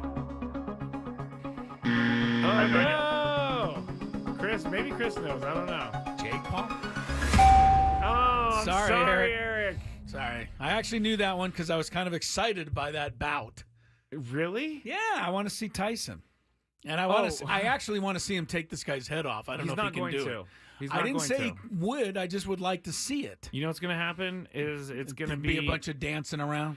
A bunch of dancing around. Jake Paul's going to get some shots in on Tyson, then Tyson's going to miss, and then Tyson's going to lose by decision. Or really? Jake Paul's going to win You've by already decision. You've already mapped this out. I'm pretty sure that Jake Paul's like putting this on. I can't say that. I I take hope that Tyson back. just floors him in the first round. I take it back. And then stands out over top of him. Well, he'll go count his money as he stands over the top of him. Okay. All right, let's go to our next contestant. Cesar, it's been a while, man. How are you? Has been a while. How you guys doing? Very good. Pretty good. Are you ready to play? Well, just not to get too technical, but the ball bouncing over the fence is actually a rule book double.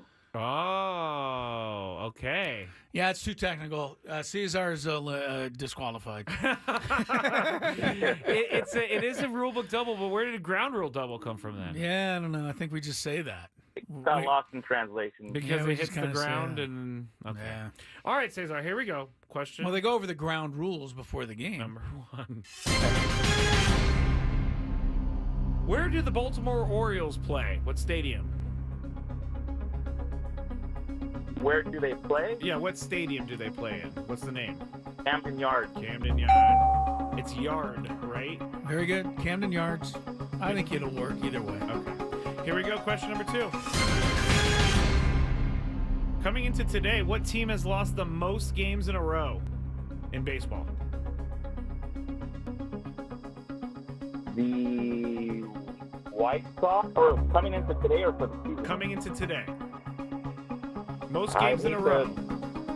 I'm going to go with my Padres. Your Padres. Wow, 5. Thankfully, they're not number 1. Does Chris know who is, though? The Marlins are in the midst of another slump. Although Sorry, they got the Cesar. Rockies coming to town, so that could change. Well, if soon. they were coming to San Diego, I'm not even going to go Never there, mind. Chris. I'm Sorry not about gonna go that, there. Cesar. All right. Take your rule book double and We're going to go tiebreaker, off you tiebreaker. go. What? Well, it's 4-17. That's fine. All right. All right. One more question, and then we got to go tiebreaker. You're going to get one more contestant? Yes. Nick, are you there? Hey, what up? Hi, What Nick. up? Are you ready to play? Yeah, let's play. Let's All right, go. Here we go. Nick's Question ready. number 1. What National League East team has the best batting average in baseball? It's got to be the Braves. Gotta be the Braves. You're correct. I'm seeing Eric in the chat saying he's brought shame to the game. He said the wrong ball. All right, second question. Happens to the best of us, Eric. Happens to the best of us. All right. What major league team has the longest win streak in baseball coming into today? Currently, Oh, the Red Hot. I think it's the Twins. Very good. The 8 in a Rally row. Sausage. The Twins have won. This is their longest winning streak since 2011. That's crazy. How weird is that? Yeah, my in-laws are Twins fans. That's the only reason I knew Very that. good. Hey, your All in-laws right. are paying off right now. Yeah, tell your in-laws to. What? I was going to Chris? say hi to Kirby Puckett, but Say poor hi to Kirby Puckett. I know, poor Kirby's long since passed. Oh, I didn't even know that. Far before his time. Say hi to Joe Mauer. Joe Mauer. All right, here we go. Question number 3 for all the marbles. What college had the most players selected in the 2024 NFL Draft? Oh, boy.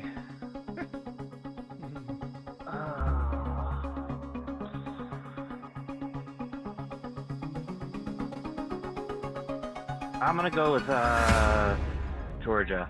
I have no idea. Georgia. It's a good guess. However, this year it's incorrect. Chris. Alabama. Wow! Nick, I'm you're glad a we took the winner. last one. Very good. Michigan. Was it the had champs? 13 selections. Whoa. Stay there, Nick. Whoa! I'm going to get your information. We have to skedaddle to break, Chris. But first, we'll check traffic. From the 97.3 The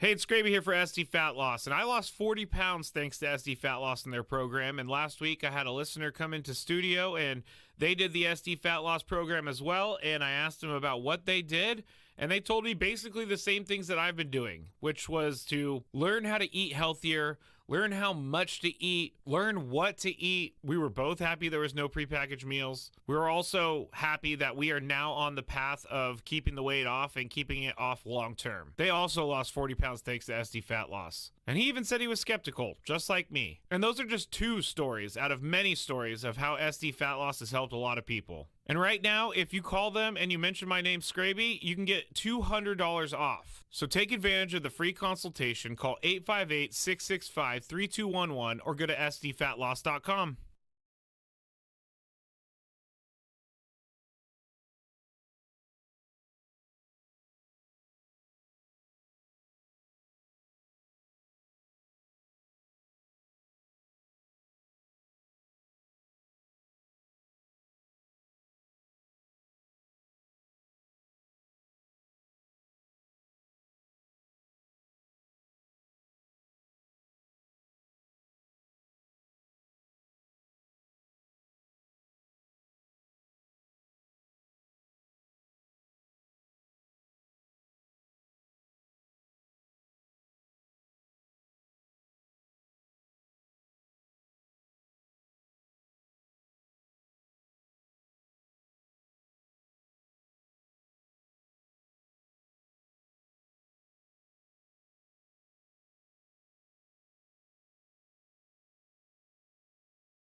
Gwynn and Chris resumes. Tony Gwynn Jr. rejoins at the bottom of this hour. What's baseball really like? Join former Padre and MLB All-Star Brett Boone. He's got a big league podcast called the Boone Podcast. It's a good name for it. 3 days a week, Brett Boone talks with Hall of Famers, fellow All-Stars, friends, gets their take on today's game. And they relive great stories from when they played. Tom Glavine, John Smoltz, Ken Griffey Jr., the list goes on and on. The Boone Podcast, free in the Odyssey app or wherever you get your podcasts. I don't believe we've ever had Brett Boone on this show. We may have had him once. He's been on a lot of other shows. Well, I mean, I could get him on if you would like to. Well, yeah. I'd rather have Aaron Boone. I mean, tell me to take a hike bleep and bleep. You want him to come on? We can arrange this to get Aaron. Boone How to are come you? on to just I'm bleeping wreck great. You. How was the game last night? It bleeping stunk. How are the Yankees? Bleeping terrible. How's Juan Soto? Amazing. Bleeping amazing. Yeah, Aaron Boone. All right. Quick note: we mentioned Joel Embiid missed the shoot-around today for Philadelphia with a migraine, but he is in the lineup tonight for the Sixers. They got to have him because they got to have this game. Embiid has scored only one bucket so far, but Philadelphia is out to an 18-17 lead over the Knickerbockers. In Game 5, New York looking to march on to the second round of the NBA playoffs. I saw Joel Embiid say something, and I'm not exactly sure of the number of years he said he had left, but he said he had like 6 or 7 years left in his body. He knows Does this, he? huh? Does he? I don't know how he knows that, but he's injured a lot. He's limping right now as we're watching him. All right, everybody's injured according to you. No, but I'm just saying, like, Joel Embiid seems a lot like of guy who's athletes been injured a walk lot. like their feet are sore. Okay, I get You that. know who used to walk like their feet was sore? I don't know if I'm saying that grammatically correct.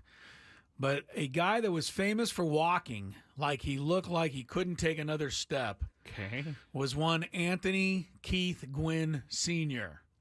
Really? And then when the bell rang, he was ready to roll. Yeah. All right. Tony used to always kind of stumble around until it was time.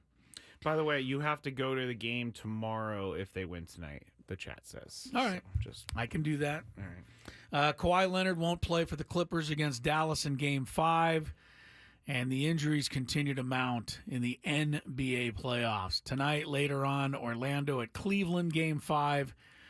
Indy at Milwaukee, Game 5. Pacers have the chance to advance. We got to take a break. Tony's coming back. A big old Big 5. We got a major Big 5. Don't miss it. The biggest game.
Atlanta Falcons. Before we get to the Big Five, I had to get this note in, Skraby, before we check traffic. It's more important than anything. The Atlanta Falcons, the dumbest team in the National Football League, has signed a quarterback. What? Yeah, they have. Another one? Honorable mention, all Big Ten quarterback, John Paddock. Oh, yeah. Chris Paddock's like long-lost brother? I guess so. All right. He's from the University of Illinois, 6 foot, 190-pounder. John Paddock has been signed as a, an unrestricted free agent, as it were? Oh, undrafted. Undrafted free agent, yes. John Paddock joins the room along with Michael Penix Jr. and Kirk Cousins. The Falcons. That's an awkward room, let me tell you. The Falcons are going for the gusto with all their quarterbacks. Can you imagine? I mean, I know that Kirk Cousins is going to be a pro, and he's not going to take it out on Michael Penix, but you got to imagine there's a little bit of nervousness on Michael Penix's side. It's just an uncomfortable position to put him in. It is. It really is. Falcons are the laughing stock of football. Sorry, and Adam. They keep trying to, defend it, and then every now and again somebody comes out of the woodwork and defends them. I don't get it. Can't defend stupidity. Falcons. All right, let's check traffic. Tony's ready. Big Five. Sorry. Traffic's not ready? I was waiting. No, traffic will be after the Big Five. How about that? Okay.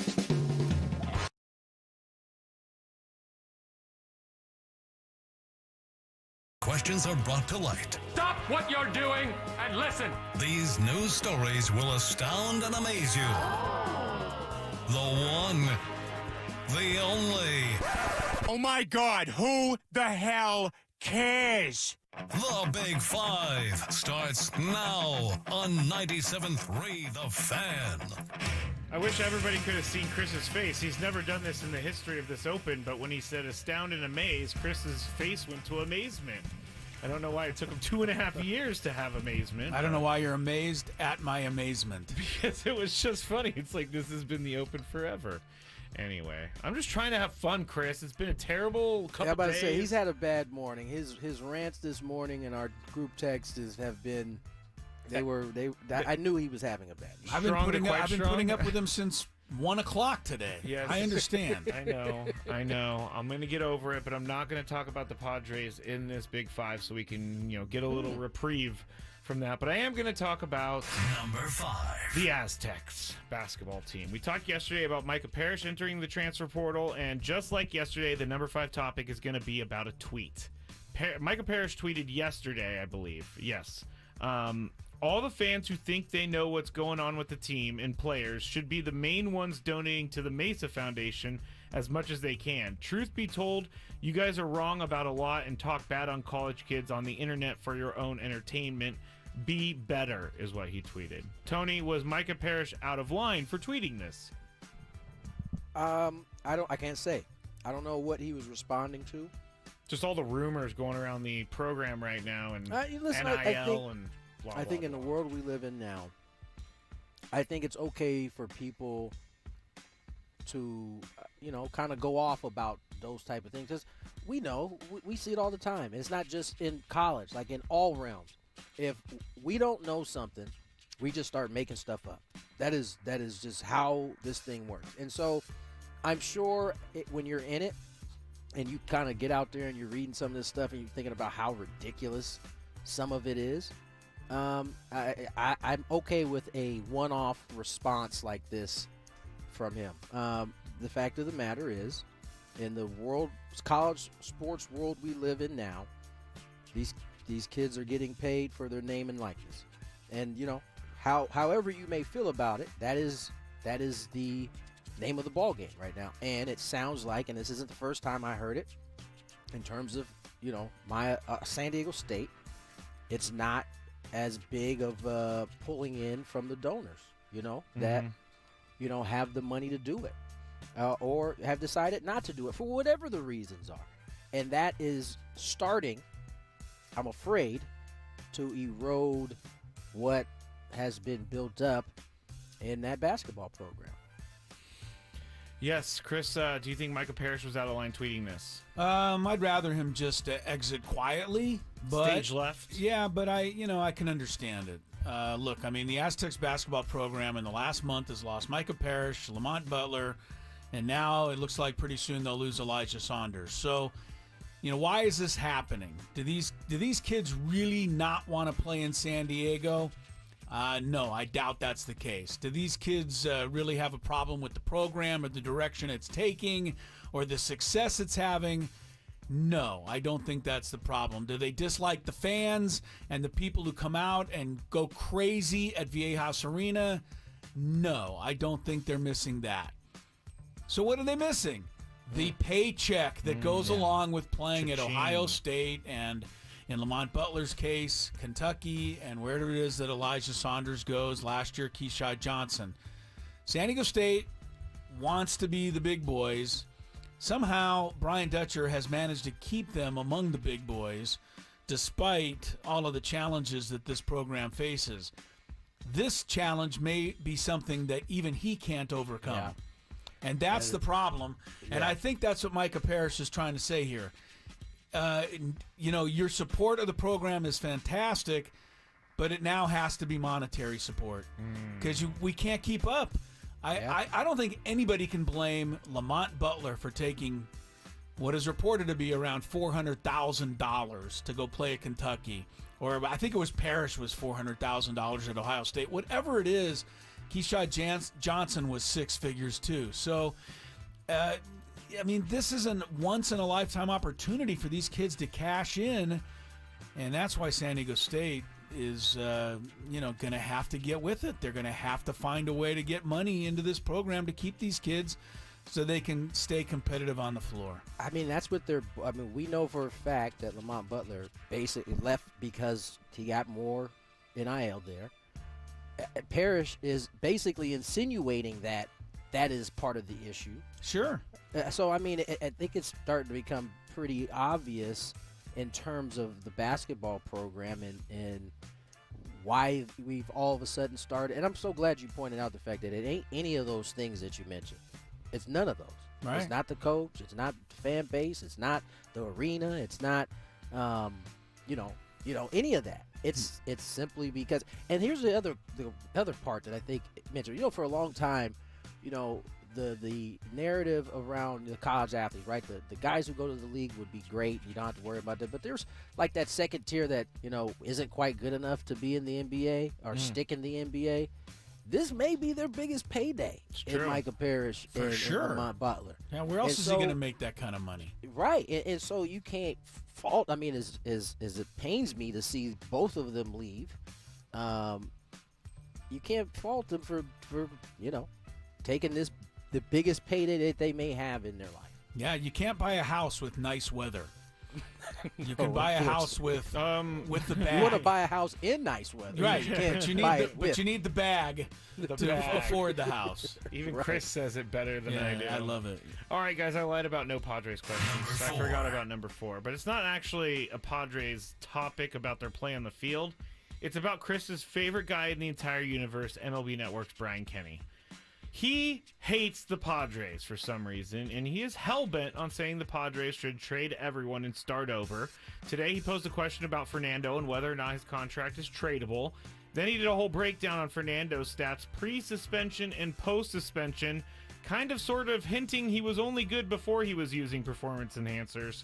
That's my opinion, at least, but he did put up a graphic with the pre-suspension stats, post-suspension. And Chris says, I'm just going to change away from Brian Kenny. We know how you feel about him. Has Fernando lived up to the hype on his end of the contract since he came back? Maybe not quite yet, but, look, I have to go back to Brian Kenny because you're telling me in one sentence that he thinks that the Padres should implode themselves. Yes. And trade away everybody. Yes. And then the next sentence, he's basically saying, but Fernando isn't worth trading for with the contract he makes and the kind of production. Interesting. You can't have both. I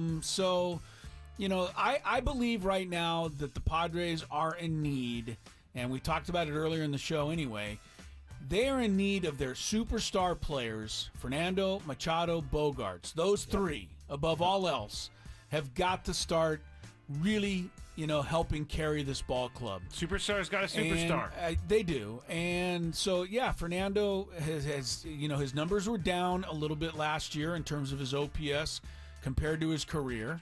So, he's part of it. They all have to play better if this team's going to go anywhere. But, what are they, 14 and 18? Seems a little bit premature to blow up the entire season. Oh, he's been trying to do this since last year. I know he has, and he's trying to pat himself on the back and say, "See, I told you so." So, I just hope when and if the Padres make the postseason this year, Brian Kenny applies for a credential and they turn him down. That would be poetic justice. Yeah, forget it. You gave up on this team back in April. We don't want any part Honestly, of you. if he does get a credential and gets in, I don't want Chris anywhere near him because Chris will give him a piece of his mind. What the funniest thing is I don't even dislike him as much as people with the last name of Gwynn.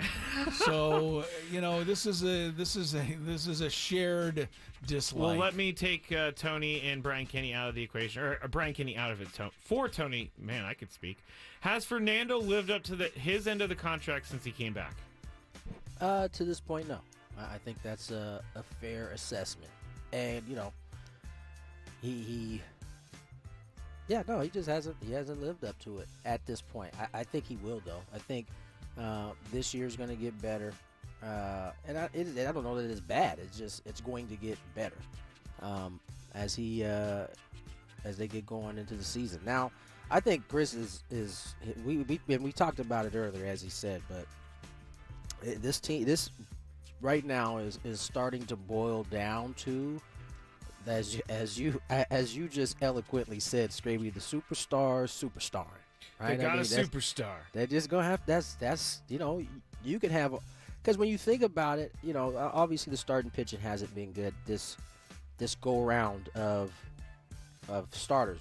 Cease threw the ball pretty good, but this go around they weren't good. But outside of that, it really has been, the top part doing their thing a little bit, or struggling a little bit outside of Toddy, and then Cron swinging the bat well, and then kind of down to Profar, and it started to seem like Manny was coming out of it, and I think he hit the ball good yesterday. He had the one hit to show for it, almost hit the other one out, but I think ultimately both of those sentiments are correct, right? The Padres superstars are going to have to superstar. Right now, they're not superstar, and that's why you see the 14 and 18. It's part of the reason you see the 14 and 18 record, and that's not just on the offense. You got to consider, you and Joe, who haven't thrown the ball well to the point where where we're used to seeing them do. That's all part of it too. So yeah, it's not just the offensive side; it's also the pitching side. Let's add one more thing to Brian Kenny being stupid here. Just one last thing to add. If the Padres honestly thought, you know what, Brian Kenny is right, we need to blow this team up. What is that saying to a fan base that continues to show up at 40,000 people per game? You've got to take care of these people that are supporting you and are living and dying with what you've done the last couple of years. It would be awful, pathetic, terrible business practice right now to give up on these fans at this point in the season. And that's why his whole theory is just completely disastrously bad. It sounds like it came from a dude who does national stuff that doesn't know squat about the inner workings of a city and a team. He's just speaking out of ignorance, basically. I can imagine him saying to his producer, "Can you please get me a stat sheet that says pre-suspension and post-suspension and make sure it looks like I'm not actually saying he's cheating?" He probably didn't even come up with that himself. No, you're probably right. They just knew he wanted it. Number 3. All right, let's go to the NBA. According to The Athletic, there are reports the Lakers would consider drafting Bronny James this coming draft to appease LeBron and keep him with the team long term. I saw some saying this was a bad move and some saying this is a good move to keep butts in seats for the Lakers. So, Tony, as our Lakers guy, if the Lakers draft Bronny, what would you think about that move? I don't know if I like it yet. I think It's okay Bronny's to gonna say be, that. I think Bronny's going to be a really good NBA player, but I think he needs some time. The Lakers do a really good job of developing. There's no doubt about it. I just don't know how I feel about it. At some point, it does have to get back to winning, right? I get it. It's a business. You want to put butts in seats, but you also want to win. Like, this is the Lakers we're talking about, so we're not this. It's not good enough just to get to the first round of the playoffs and then bounce. So I don't know. I'm on the fence in terms of how I would feel about it. I don't think it's the greatest move. I mean, I'm sure. I feel like. But on the second thought, I mean, it wouldn't necessarily hurt. It definitely wouldn't be a move for right now, right? I mean, you'd be drafting him with the hopes of developing him into the type of player you think he can be. I don't see, but what does that mean for OG James? Like, does that mean you get him, and how long are you get him? How long does he want to play? There's so many complicated questions that go along with what that means if you do draft him. I'm not sure I'm ready to go one way or the other. Chris? Well, some of this has to do whether or not LeBron James is going to try to hold the Lakers hostage and say, well, if you want me back, I'm going to need my son alongside. And I just can't see LeBron James pulling that move. Even though I think the paternal instincts in him say, sure, it'd be wonderful to play with his son. I don't think it's a good look for LeBron James to start shopping himself around the league to a team that only will draft his son as a requirement for him being there. Now, having said that, I think it's way too early to draft Bronny James. And if LeBron really wants to play with him, LeBron might have to commit somewhere to playing another 2 or 3 years, and that's getting into the 40s. Before his son is really ready to contribute at that level. I don't know that the timing's going to work out for LeBron James. So if I were the Lakers, I would not go down that road right now. Well, all right. I thought Tony maybe have something, but number 2. Topic is closed, Tony.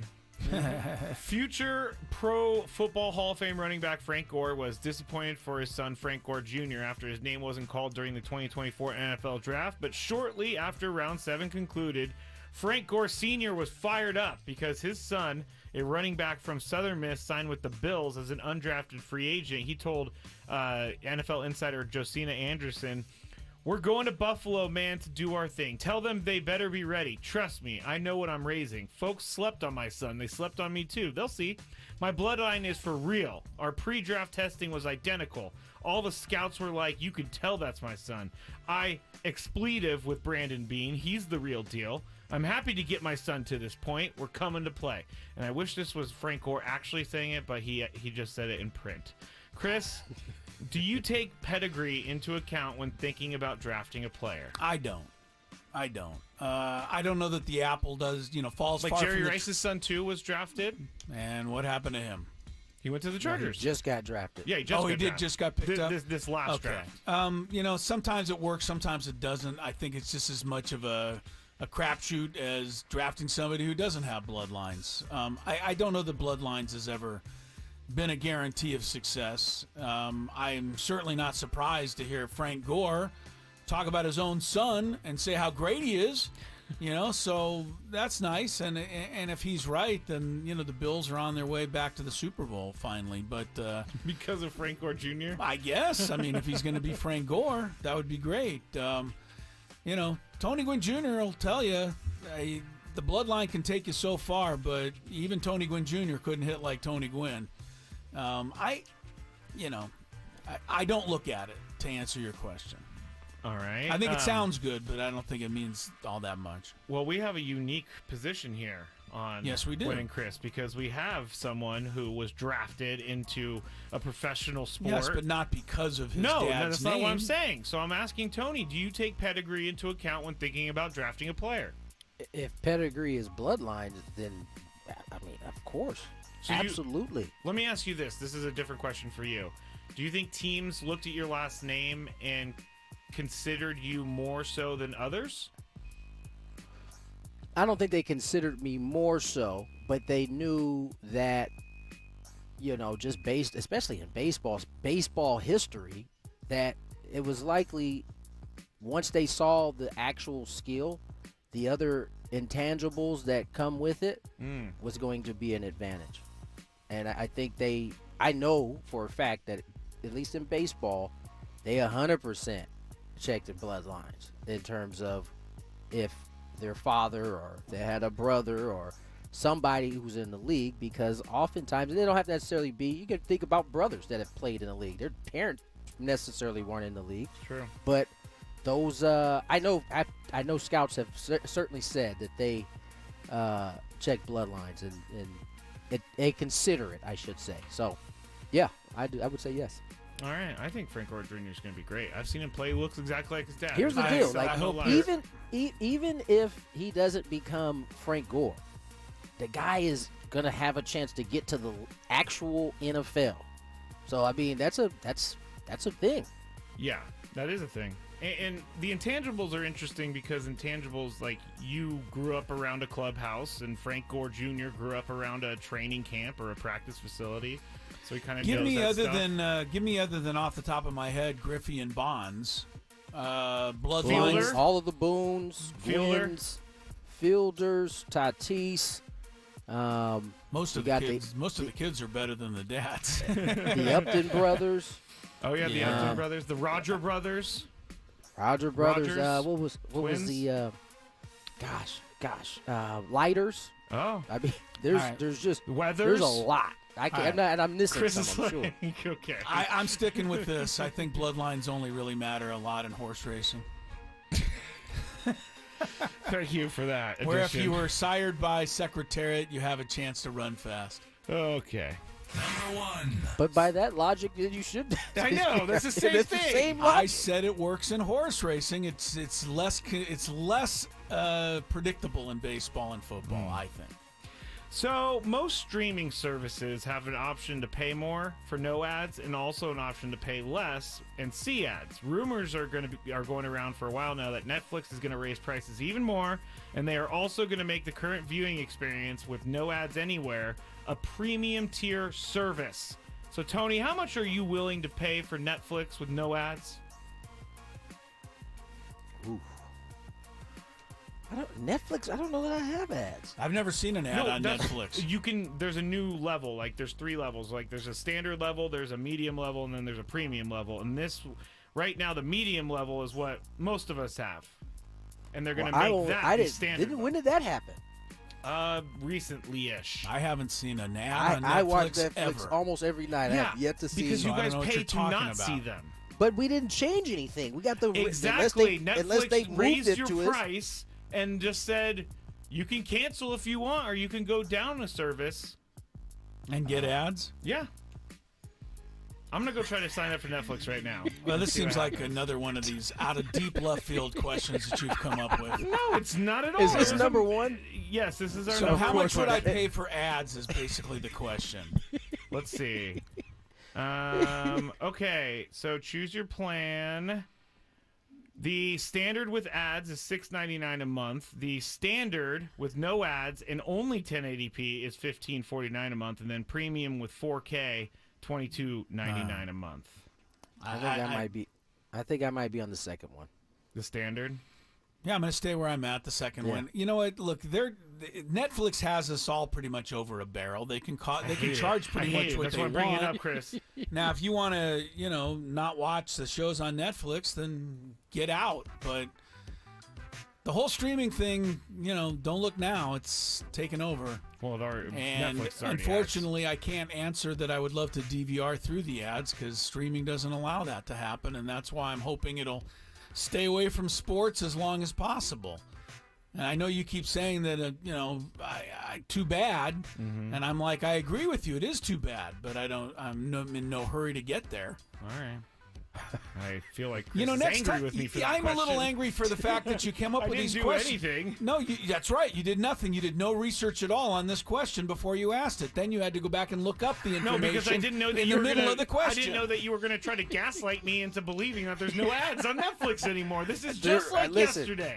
It was both of us gaslight you did, because I definitely have never seen an ad. And on also, Netflix. obstructed views are a thing. Many people replied saying Petco offers obstructed views. Anyway, that's it for the Big Five. From the 97.3 The Fan Traffic Center, here's Kelly Danick. Traffic is sponsored by Valvoline Instant Drive-Thru Oil Change, your 15-minute instant drive-thru oil change. Several problem spots here. Eastbound 905 before the 805, collision over the right shoulder. Also, northbound 5 at Main and Division, crash over the right shoulder. A double trouble on southbound 5 at Washington Street. Crash in the center divide up ahead on the Pacific Highway on-ramp to southbound 5. A collision which a vehicle may have gone off the roadway. Also traveling on the North 5 coastline at Cassidy Street, collision over to the right shoulder. Valvoline Instant Oil Change is your drive-thru oil change. It only takes 15 minutes and you don't have to get out of your car. With all the rain lately, Valvoline's also offering replacement wiper blades. For directions and discounts, go to SoCalOilChange.com. SoCalOilChange.com. I'm Kelly Danick with Gwynn and Chris, San Diego's #1 sports station, 97.3 The Fan.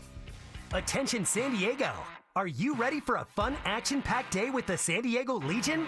Whether you're a seasoned rugby fan or completely new to the game, you're guaranteed a thrilling, one-of-a-kind experience at Snapdragon Stadium on May 5th. From tailgating to live music, free giveaways to interactive clinics, give San Diego Legion Rugby a try. But be prepared to get hooked. Grab your tickets now at sdlegion.com for May 5th at Snapdragon Stadium. That's sdlegion.com. We are Legion. Sandag Bike Anywhere Day is back. Grab your helmet, gear up, and get ready to bike anywhere on Thursday, May 16th. Pedal to one of our 100 pit stops to pick up your free t-shirt. Sign up at sandag.org/bike month. Fresher is better. Hey, it's Ben Higgins here for the Farmer's Dog, delivering fresh, real food for your dog right to your door. Both of my dogs are so excited about mealtime again, and the Farmer's Dog makes it easy for me with pre-portioned packages tailored specifically for my dog's nutritional needs. They love it, and I love it too, because it's human-grade food. To get you started, take advantage of a special offer from the Farmer's Dog. Get 50% off your first box of food when you go to thefarmersdog.com/radio. Once you see your dog's reaction, you'll be hooked. It's thefarmersdog.com/radio. Tune in to Smart Investing Show every Saturday morning at 8, right here on 97.3 The Fan. You will learn how to become a smarter investor and how to invest for the long term. If you miss a show, you can always listen to our podcast on smartinvesting2000.com. The opinions and offers expressed during this program are not those of Odyssey or 97.3 The Fan. The Window Depot is more than a window store. The Window Depot is a one-stop warehouse with everything you need for your complete home remodel. Shop the aisles of pre-built cabinets in a variety of colors, granite and quartz countertops, sinks, skylights, and hardware to complete your project. Need a custom order? We can help. Our designers offer free design services and can special order everything you need for your kitchen or bathroom remodel today. Shop thewindowdepot.com or find a location near you. The Window Depot, more than a window store. I'm getting vaccinated with Prevnar 20, a Pfizer vaccine. So am I, because I'm at risk for pneumococcal pneumonia. If you're 19 or older with chronic conditions like asthma, diabetes, COPD, or heart disease, or are 65 or older, you are at increased risk for pneumococcal pneumonia. Ask your doctor or pharmacist about Prevnar 20, pneumococcal 20-valent conjugate vaccine. It can help protect you against pneumococcal pneumonia in just one dose. Even if you've already been vaccinated with other pneumonia vaccines, Prevnar 20 may help provide added protection. Prevnar 20 is approved for adults to help prevent infections from 20 strains of the bacteria that cause pneumococcal pneumonia. Continued approval may depend on a supportive study. Don't get Prevnar 20 if you've had a severe allergic reaction to the vaccine or its ingredients. Adults with weakened immune systems may have a lower response to the vaccine. Side effects include pain and swelling at the injection site, fatigue, headache, muscle, and joint pain. For full prescribing information, please call 1-855-213-2138 or visit Prevnar20.com. For breaking Padres news and reaction as soon as it happens. Breaking news out of baseball where the Padres are finalizing a blockbuster trade. Follow San Diego's #1 sports station on X at 97.3 The Fan SD. KWFN and KWFN HD1 San Diego. We're not your typical sports talk show, and quite frankly, that's a good thing. You'll see what we mean when you catch Ben and Woods weekdays 6 to 10 a.m. on San Diego's #1 sports station, 97.3 The Fan. An Odyssey sports station. The workday is coming to an end. It is 5 o'clock. I will see you all tomorrow. But Gwynn and Chris are just getting started. Sports talk it is. Your hosts, Tony Gwynn Jr. He did, and they didn't show him the money, so he bounced. There it is. There it is. And Chris Ello. No, I think you got the brain injuries. Oh, okay, but they wouldn't let me, so. I think you got those anyway.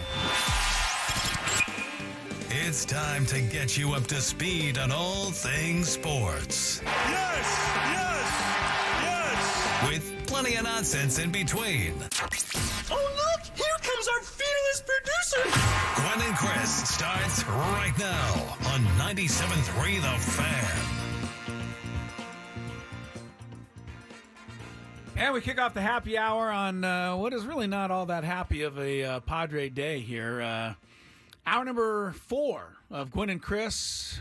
We're leading you into the Padre pregame show. And then at 6:30 tonight, shortly thereafter, Padres will take on the Reds.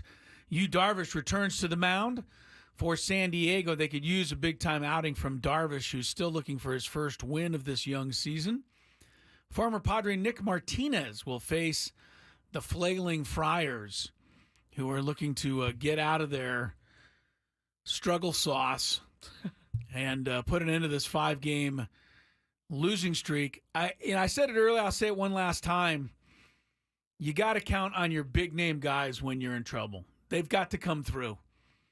And I'm looking at, Bogarts, we know all this stuff already, but last 18 games, he has 1 double and 1 home run. That's the same number of home runs that Juan Soto has in the last 2 minutes. Yeah, Juan Soto just hit a home run for the Yankees. They're trailing Baltimore 4-2 despite that. But Xander Bogaerts, 18 games, he's got 2 extra base hits. Fernando Tatis, last 11 games, no home runs. Manny Machado, last 10 games, no extra base hits. I mean, that's no bang for the buck. No, not at all. I mean, that's a lot of money. Those 3 guys combined are making $81 million on average this season. You add their 3 salaries on average together. Mm-hmm. Right? $24 million, $32 million, $25 million. It's $81 million. You need more than, 1 double and 2 home runs? Yeah. I mean, let's go. Let's go. These guys got to get the Padres out of their funk. And it's, that's who I'm calling on. They're the biggest shoulders. They got to shoulder the load now and get the Padres going. 14-18 is not, it's not panic, but you're headed toward the danger zone. And I know that you're kind of not because it's April and we can do all that thing that Skraby hates me to do. I can't do it anymore, Chris. I know you can't. But here's my point. Last year they got, fell down about, mid-May? Fell below 500? It's mid-May, May 10th, wasn't it? Something like that? Yeah, anyway, something around there. Yeah, they never got back until the last 2 games of the season. It can be hard to rally back from 5 games under 500, 6, 7 games under 500. Doesn't seem like much, but it can take a while, especially when the Padres never get a winning streak. Exactly. Right? Exactly. I know you're in agreement with me there, Skrabe. Yes, I definitely am. The Padres don't get winning streaks. Last year they didn't have a better than a 3-game winning streak until mid-September. On May 12th, they lost to the Dodgers, which put them at 19-20. And they never got back to 500 until the very end. Yeah. Till the very end. And this year, and just to underscore my other point about how hard it is to get back to 500, this year the Padres have won more than 2 games in a row just once. 3 games is the most they've won, and they've only done that once. So you get 6, 7, 8 games below 500, and you're going to be in some serious trouble. These losses, as you've said, they snowball. And if you're able, you can lose 1 here and there, but if you're able to stop the losing streak, say at 1 or 2, you'll be fine. I brought it up earlier. Texas Rangers lost 8 in a row, 3 in a row, and 4 in a row twice. And all of those losing streaks were in the final month and a half last year, and they ended up winning the World Series. But that doesn't mean the Padres are winning the World Series by losing all these games right now. It's just you're trying to put it into a little perspective. It's not panic, but it's getting to where you got to start taking care of things because this Padre team hasn't really shown the ability to reel off 7 or 8 in a row and get right back on track. And right now, they're wobbling, and they've kind of gone off track here with this 5-game losing streak. We'll see what happens tonight. Darvish, Nick Martinez, the former Padre. As Dan says on the chat, Nicky Tight Pants. Nicky, I wouldn't call him Nicky Tight Pants. I'd call him Nicky Red Bull. Nicky Red Bull. What did he say? He drank like 6 of those a day? He did.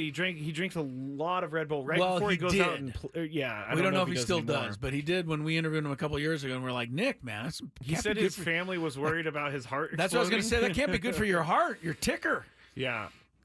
Come on, Nick. If you're listening right now, you got to cut back a little on the Red crash, Bull. Though, I mean, if you drink like 6 Red Bulls before you go out and start, somewhere you're gonna crash. Nicky Red Bull against Darvish. Nicky Tight Pants tonight. All right. The other baseball news today: Mike Trout, knee surgery. Oh yeah, gonna miss 2 to 3 months. Who knows? Maybe longer. The Angels are hoping he will be able to come back before the end of the season, but another injury blow to the great Mike Trout. NBA playoffs coming up on the end of the second quarter at Madison Square Garden. The Knicks, after trailing much of this game, have come back now to take a 47-41 lead over the 76ers. Knicks are trying to close out the series in 5, which is what Denver did to the Lake Show last night. I would like to bring up the fact that there are still people on the chat trying to prove to you and Tony that there are obstructed view tickets in Petco Park. Thank you to Photo Guy Mark and Matthew for coming to my defense in the chat there. Appreciate that. So happy that there are obstructed view tickets. Like I said, you guys gaslight me all the time, so I don't even know what gaslighting is, so well, you're I don't telling know me how that I do something it. doesn't exist when it does actually exist. Is that a gaslight? Is that When the you're- very when- definition of gaslighting? I'll get you the definition. Give me the definition, because I want to know if I really do gaslight you. All right. Because I really don't even know how to do it. You do, because you do it every day. It's loosely, it's a colloquialism. I don't want loosely. I want the actual this is what- definition. Oh gosh, I went to Wikipedia. Let me go to gaslighting. I don't think there's actually a definition. Well, you're blaming me and saying that I do it, so let me tell here me it what is. I do. Oh, this is right up your alley. All right. The practice of psychologically manipulating someone into questioning their own sanity, memory, or powers of reasoning. That is you and Tony to a T. To a T. You know who else that is to a T? You. I am not. On yourself. What do you mean? You do that to yourself. I don't gaslight You question myself. your own sanity yourself. Yes, I do, but I'm not Okay, gaslighting well, you just admitted myself. that. You just said that's what gaslighting is. Talking somebody into believing that they have to question their own sanity, and I'm like, you do that to yourself. I don't need to even do that to you. Gaslighting is a form of manipulation where a person causes the victim to question their you own are such- thoughts, you are- perception of yes. reality, or memories. Yes, you are such the victim. I Brutus feel Fan for you. 619 on the chat. Gaslight definition. Chris Ello. Chris Ello, gaslighter. All right. Well, I couldn't throw gas, so I might as well gaslight. You couldn't. I like that. You couldn't throw gas. It's No. good. It's good. It's good. All right, let's when we come back, Mike Schilt, pregame, get you ready for tonight's game. Also, Manny Machado, speaking about what's going on with the struggling Friars. We'll hear from my Manny, or Manny Machado. You're still claiming as he him, used huh? to be. Of course, I always Okay. will claim All right. him. All right. But Manny's DHing tonight, not playing third base 3 days in a row. So he's in the lineup, though. We'll give you the lineup, kind of refamiliarize you with tonight's game, remind you everything else that's gone on in the sports world, and get you ready for Sam Levitt's Padre pregame show. That's next. First Traffic. From the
6:20 is the time. Gwynn and Chris, 97.3 The Fan, Padre pregame show.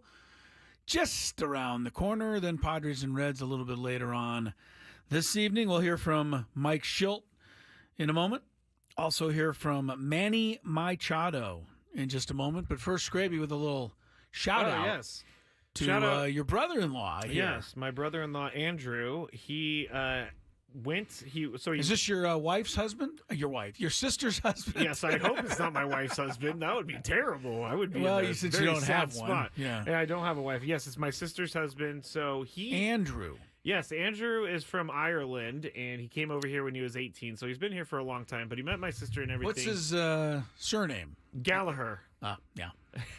Sounds a bit Irish. I've been to Ireland once, and it was when I was a drinker.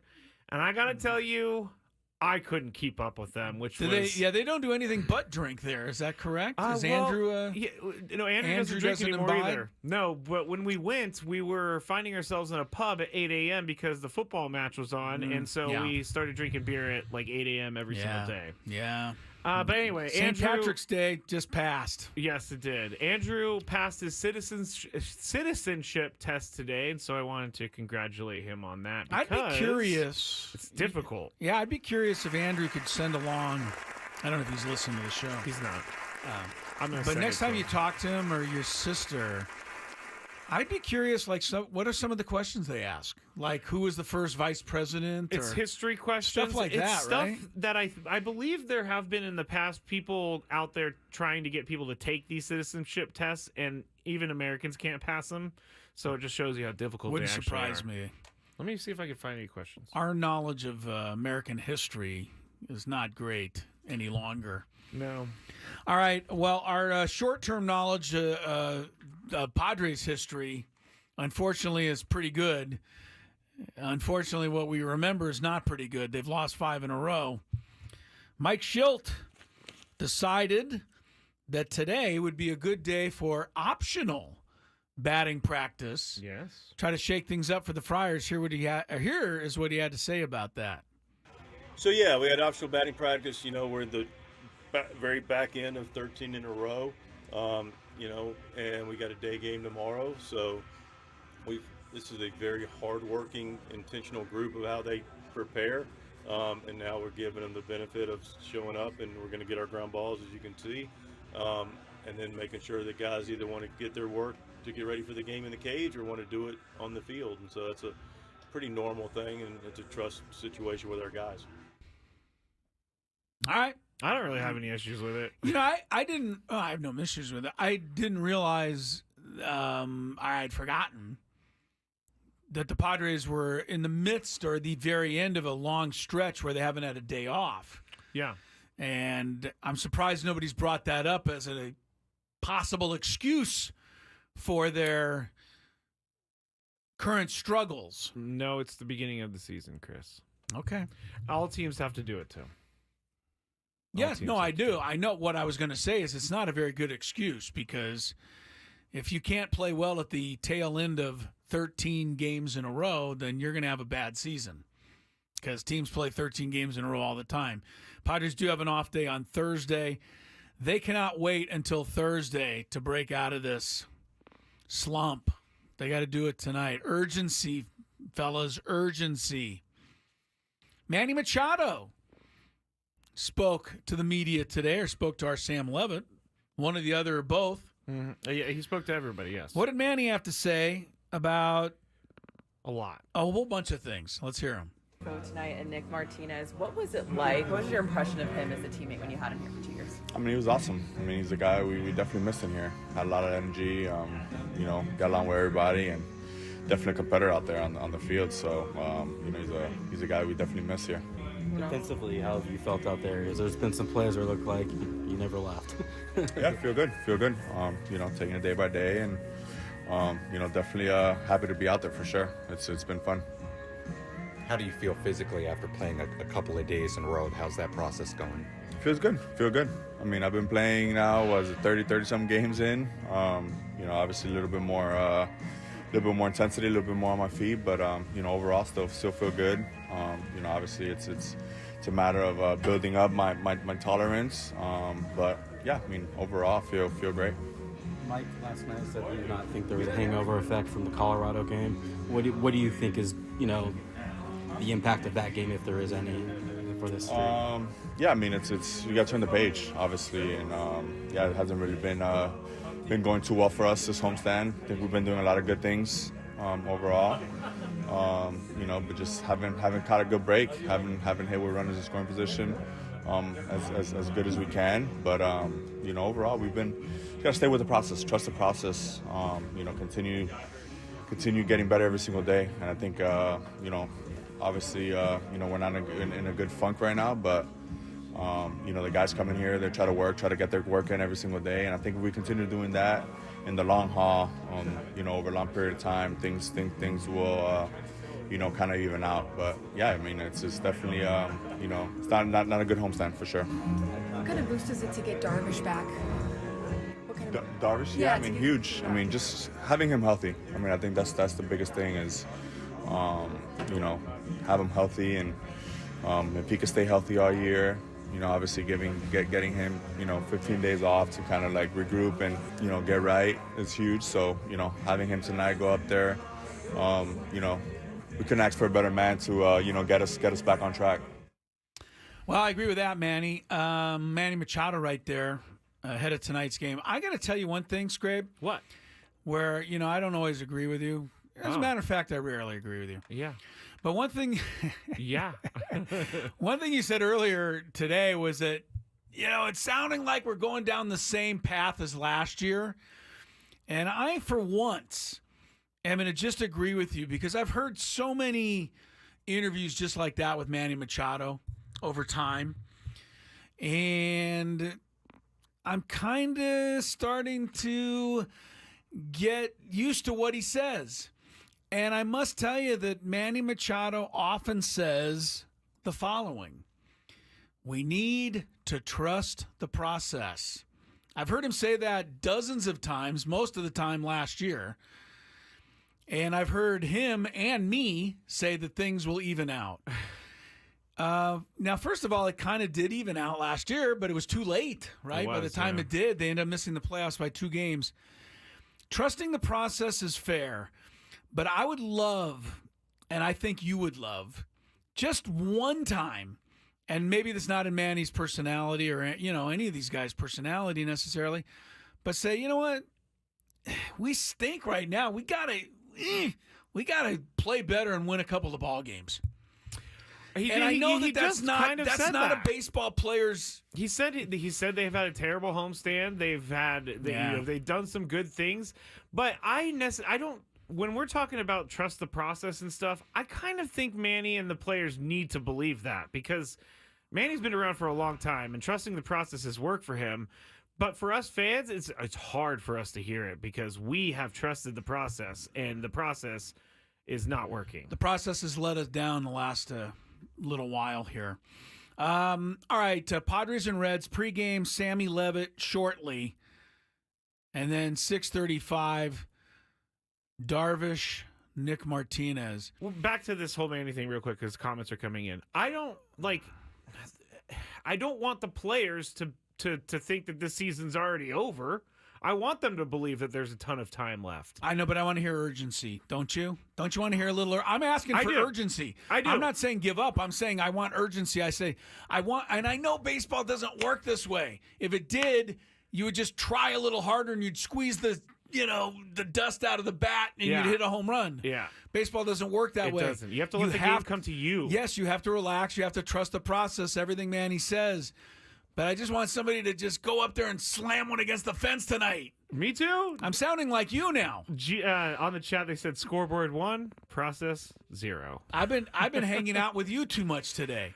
Well, yeah. You're starting to get me a little anguished. If they win tonight, I will be happy. But by the time we all talk to everyone again, we will have 2 results have 2 more under games. our belt. Man, if we have a 7-game losing streak by the time we talk tomorrow afternoon. I'm not coming to work. I actually have to come to work because we got a Skraby show the next 2 days. All right, I got 2 minutes left before the end. I've been holding on to this. The ESPN first traffic. I just ripped my headphones Give me out. traffic, Yes. and then I want to give you this last thing before we go. From the 97.3 The Fan Traffic Center, here's Kelly Danick. Guys, I'm afraid that South on 5 wins the prize for the most problems this afternoon. Now a new crash right before SeaWorld Drive. Motorcycle involved in this one. It's in the center divide. Still clearing a crash on or near the Washington Street on-ramp, South 5. And a crash on southbound 5 right around 28th Street. That is over to the right shoulder, but it looks like fire crews have got that right lane blocked. In the North County, eastbound 78 near Mar Vista, we have reports of some car parts in the 2 right lanes. Westbound 78, just before Los Posas, there is a collision involving several vehicles. They're in the center divide. Another crash up ahead, West 78, right before the 5. Those vehicles are in middle lanes. I'm Kelly Danick with Gwynn and Chris, San Diego's #1 sports station, 97.3 The Fan. All right, before I get to this quick thing, you know who looks like the most unhappy guy in all of sports? Honestly, Tom Thibodeau, coach of the Knicks. He always does. Bear none. I mean, you show a shot at Tom Thibodeau, Knicks up by 50, and he looks angrier than Aaron Boone. It's true. It's true. Right now, he's only mildly angry. The Knicks lead the Sixers 49-47 early third quarter. Knicks trying to close out these Sixers. I wonder if Thibodeau will smile. 4 teams get a grade of F for the month of April from ESPN. I think you can guess 3 of them very easily. The Rockies, White who Sox, are awful. The White Sox, who are awful, and Astros. Well, yes, and the Marlins. I was going to ask you the 4th. There's 4, the Marlins, and then yes, the Astros are the surprise of that group. Yes, definitely. Right. I mean, the Astros are a contending team. Normally, they're in the AL Championship Series a year ago. They are 9-19. I will say this. There have been 6 teams that have had worse records than that in the month of April that have made the playoffs in the last 20 years or so. So it does happen. Padres 2006 were 9-15, 375 win percentage in April. Okay. Ended up 88-74, won the NL West. Trust the process. They must have trusted the process that year. Those 4 teams get Fs. The Angels get a D. The Really? Diamondbacks get an early season D. I agree with that. Tampa They've been Bay. underwhelming. And Tampa Bay's been underwhelming. Yeah, St. Louis gets a D+. Oakland, I think this is too low. Oakland gets a C-. I'd give them like an A almost for winning any games. I would too. Giants get a C-. What do you got for the San Diego Padres? I got to say D. C- for the Padres. I think D's probably better. I'll go with your It's a losing grade. month. 14-18. Says the article here, we don't have any kind of read on the Padres just yet. Neither do we, article. Yeah, right. Musgrove isn't getting blasted. Bogarts isn't driving the ball with any authority. Machado's right arm is finally healthy enough for him to play, so maybe his offense will increase. On the other hand, Dylan Cease has been great. Rookie Jackson Merrill has been a pleasant surprise. And Jerkson Profar has been amazing. So what are the Padres? It's hard to say now, but probably a 500 team in the end. Catch a few breaks, though, and that could land them a wild card. Are we are we going to be happy with 500? No. If it takes a wild card, yep. Oh, Wouldn't if it care. gets into the wild card, then yeah. But I don't believe that's going to get you into the wild card. It may get you close. That's what they're saying in the article. If a C- doesn't sound too good, the World Series champion Texas Rangers also got a C- for the first month of the season. There is a long way to go, but urgency would be good. Starting tonight, if you're wondering what teams get an A for the first month of the season, 3 teams. Royals, Brewers, Guardians. Okay. At least the Yankees aren't on that list. A- for the Yankees. Oh, well, never mind then. Gwynn and Chris tomorrow after the game.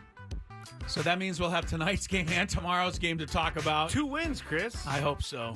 Skraby, good job today. You Everybody too. else, thanks for the contribution. Sammy Levitt's pregame show is next, right here on 97.3 The Fan.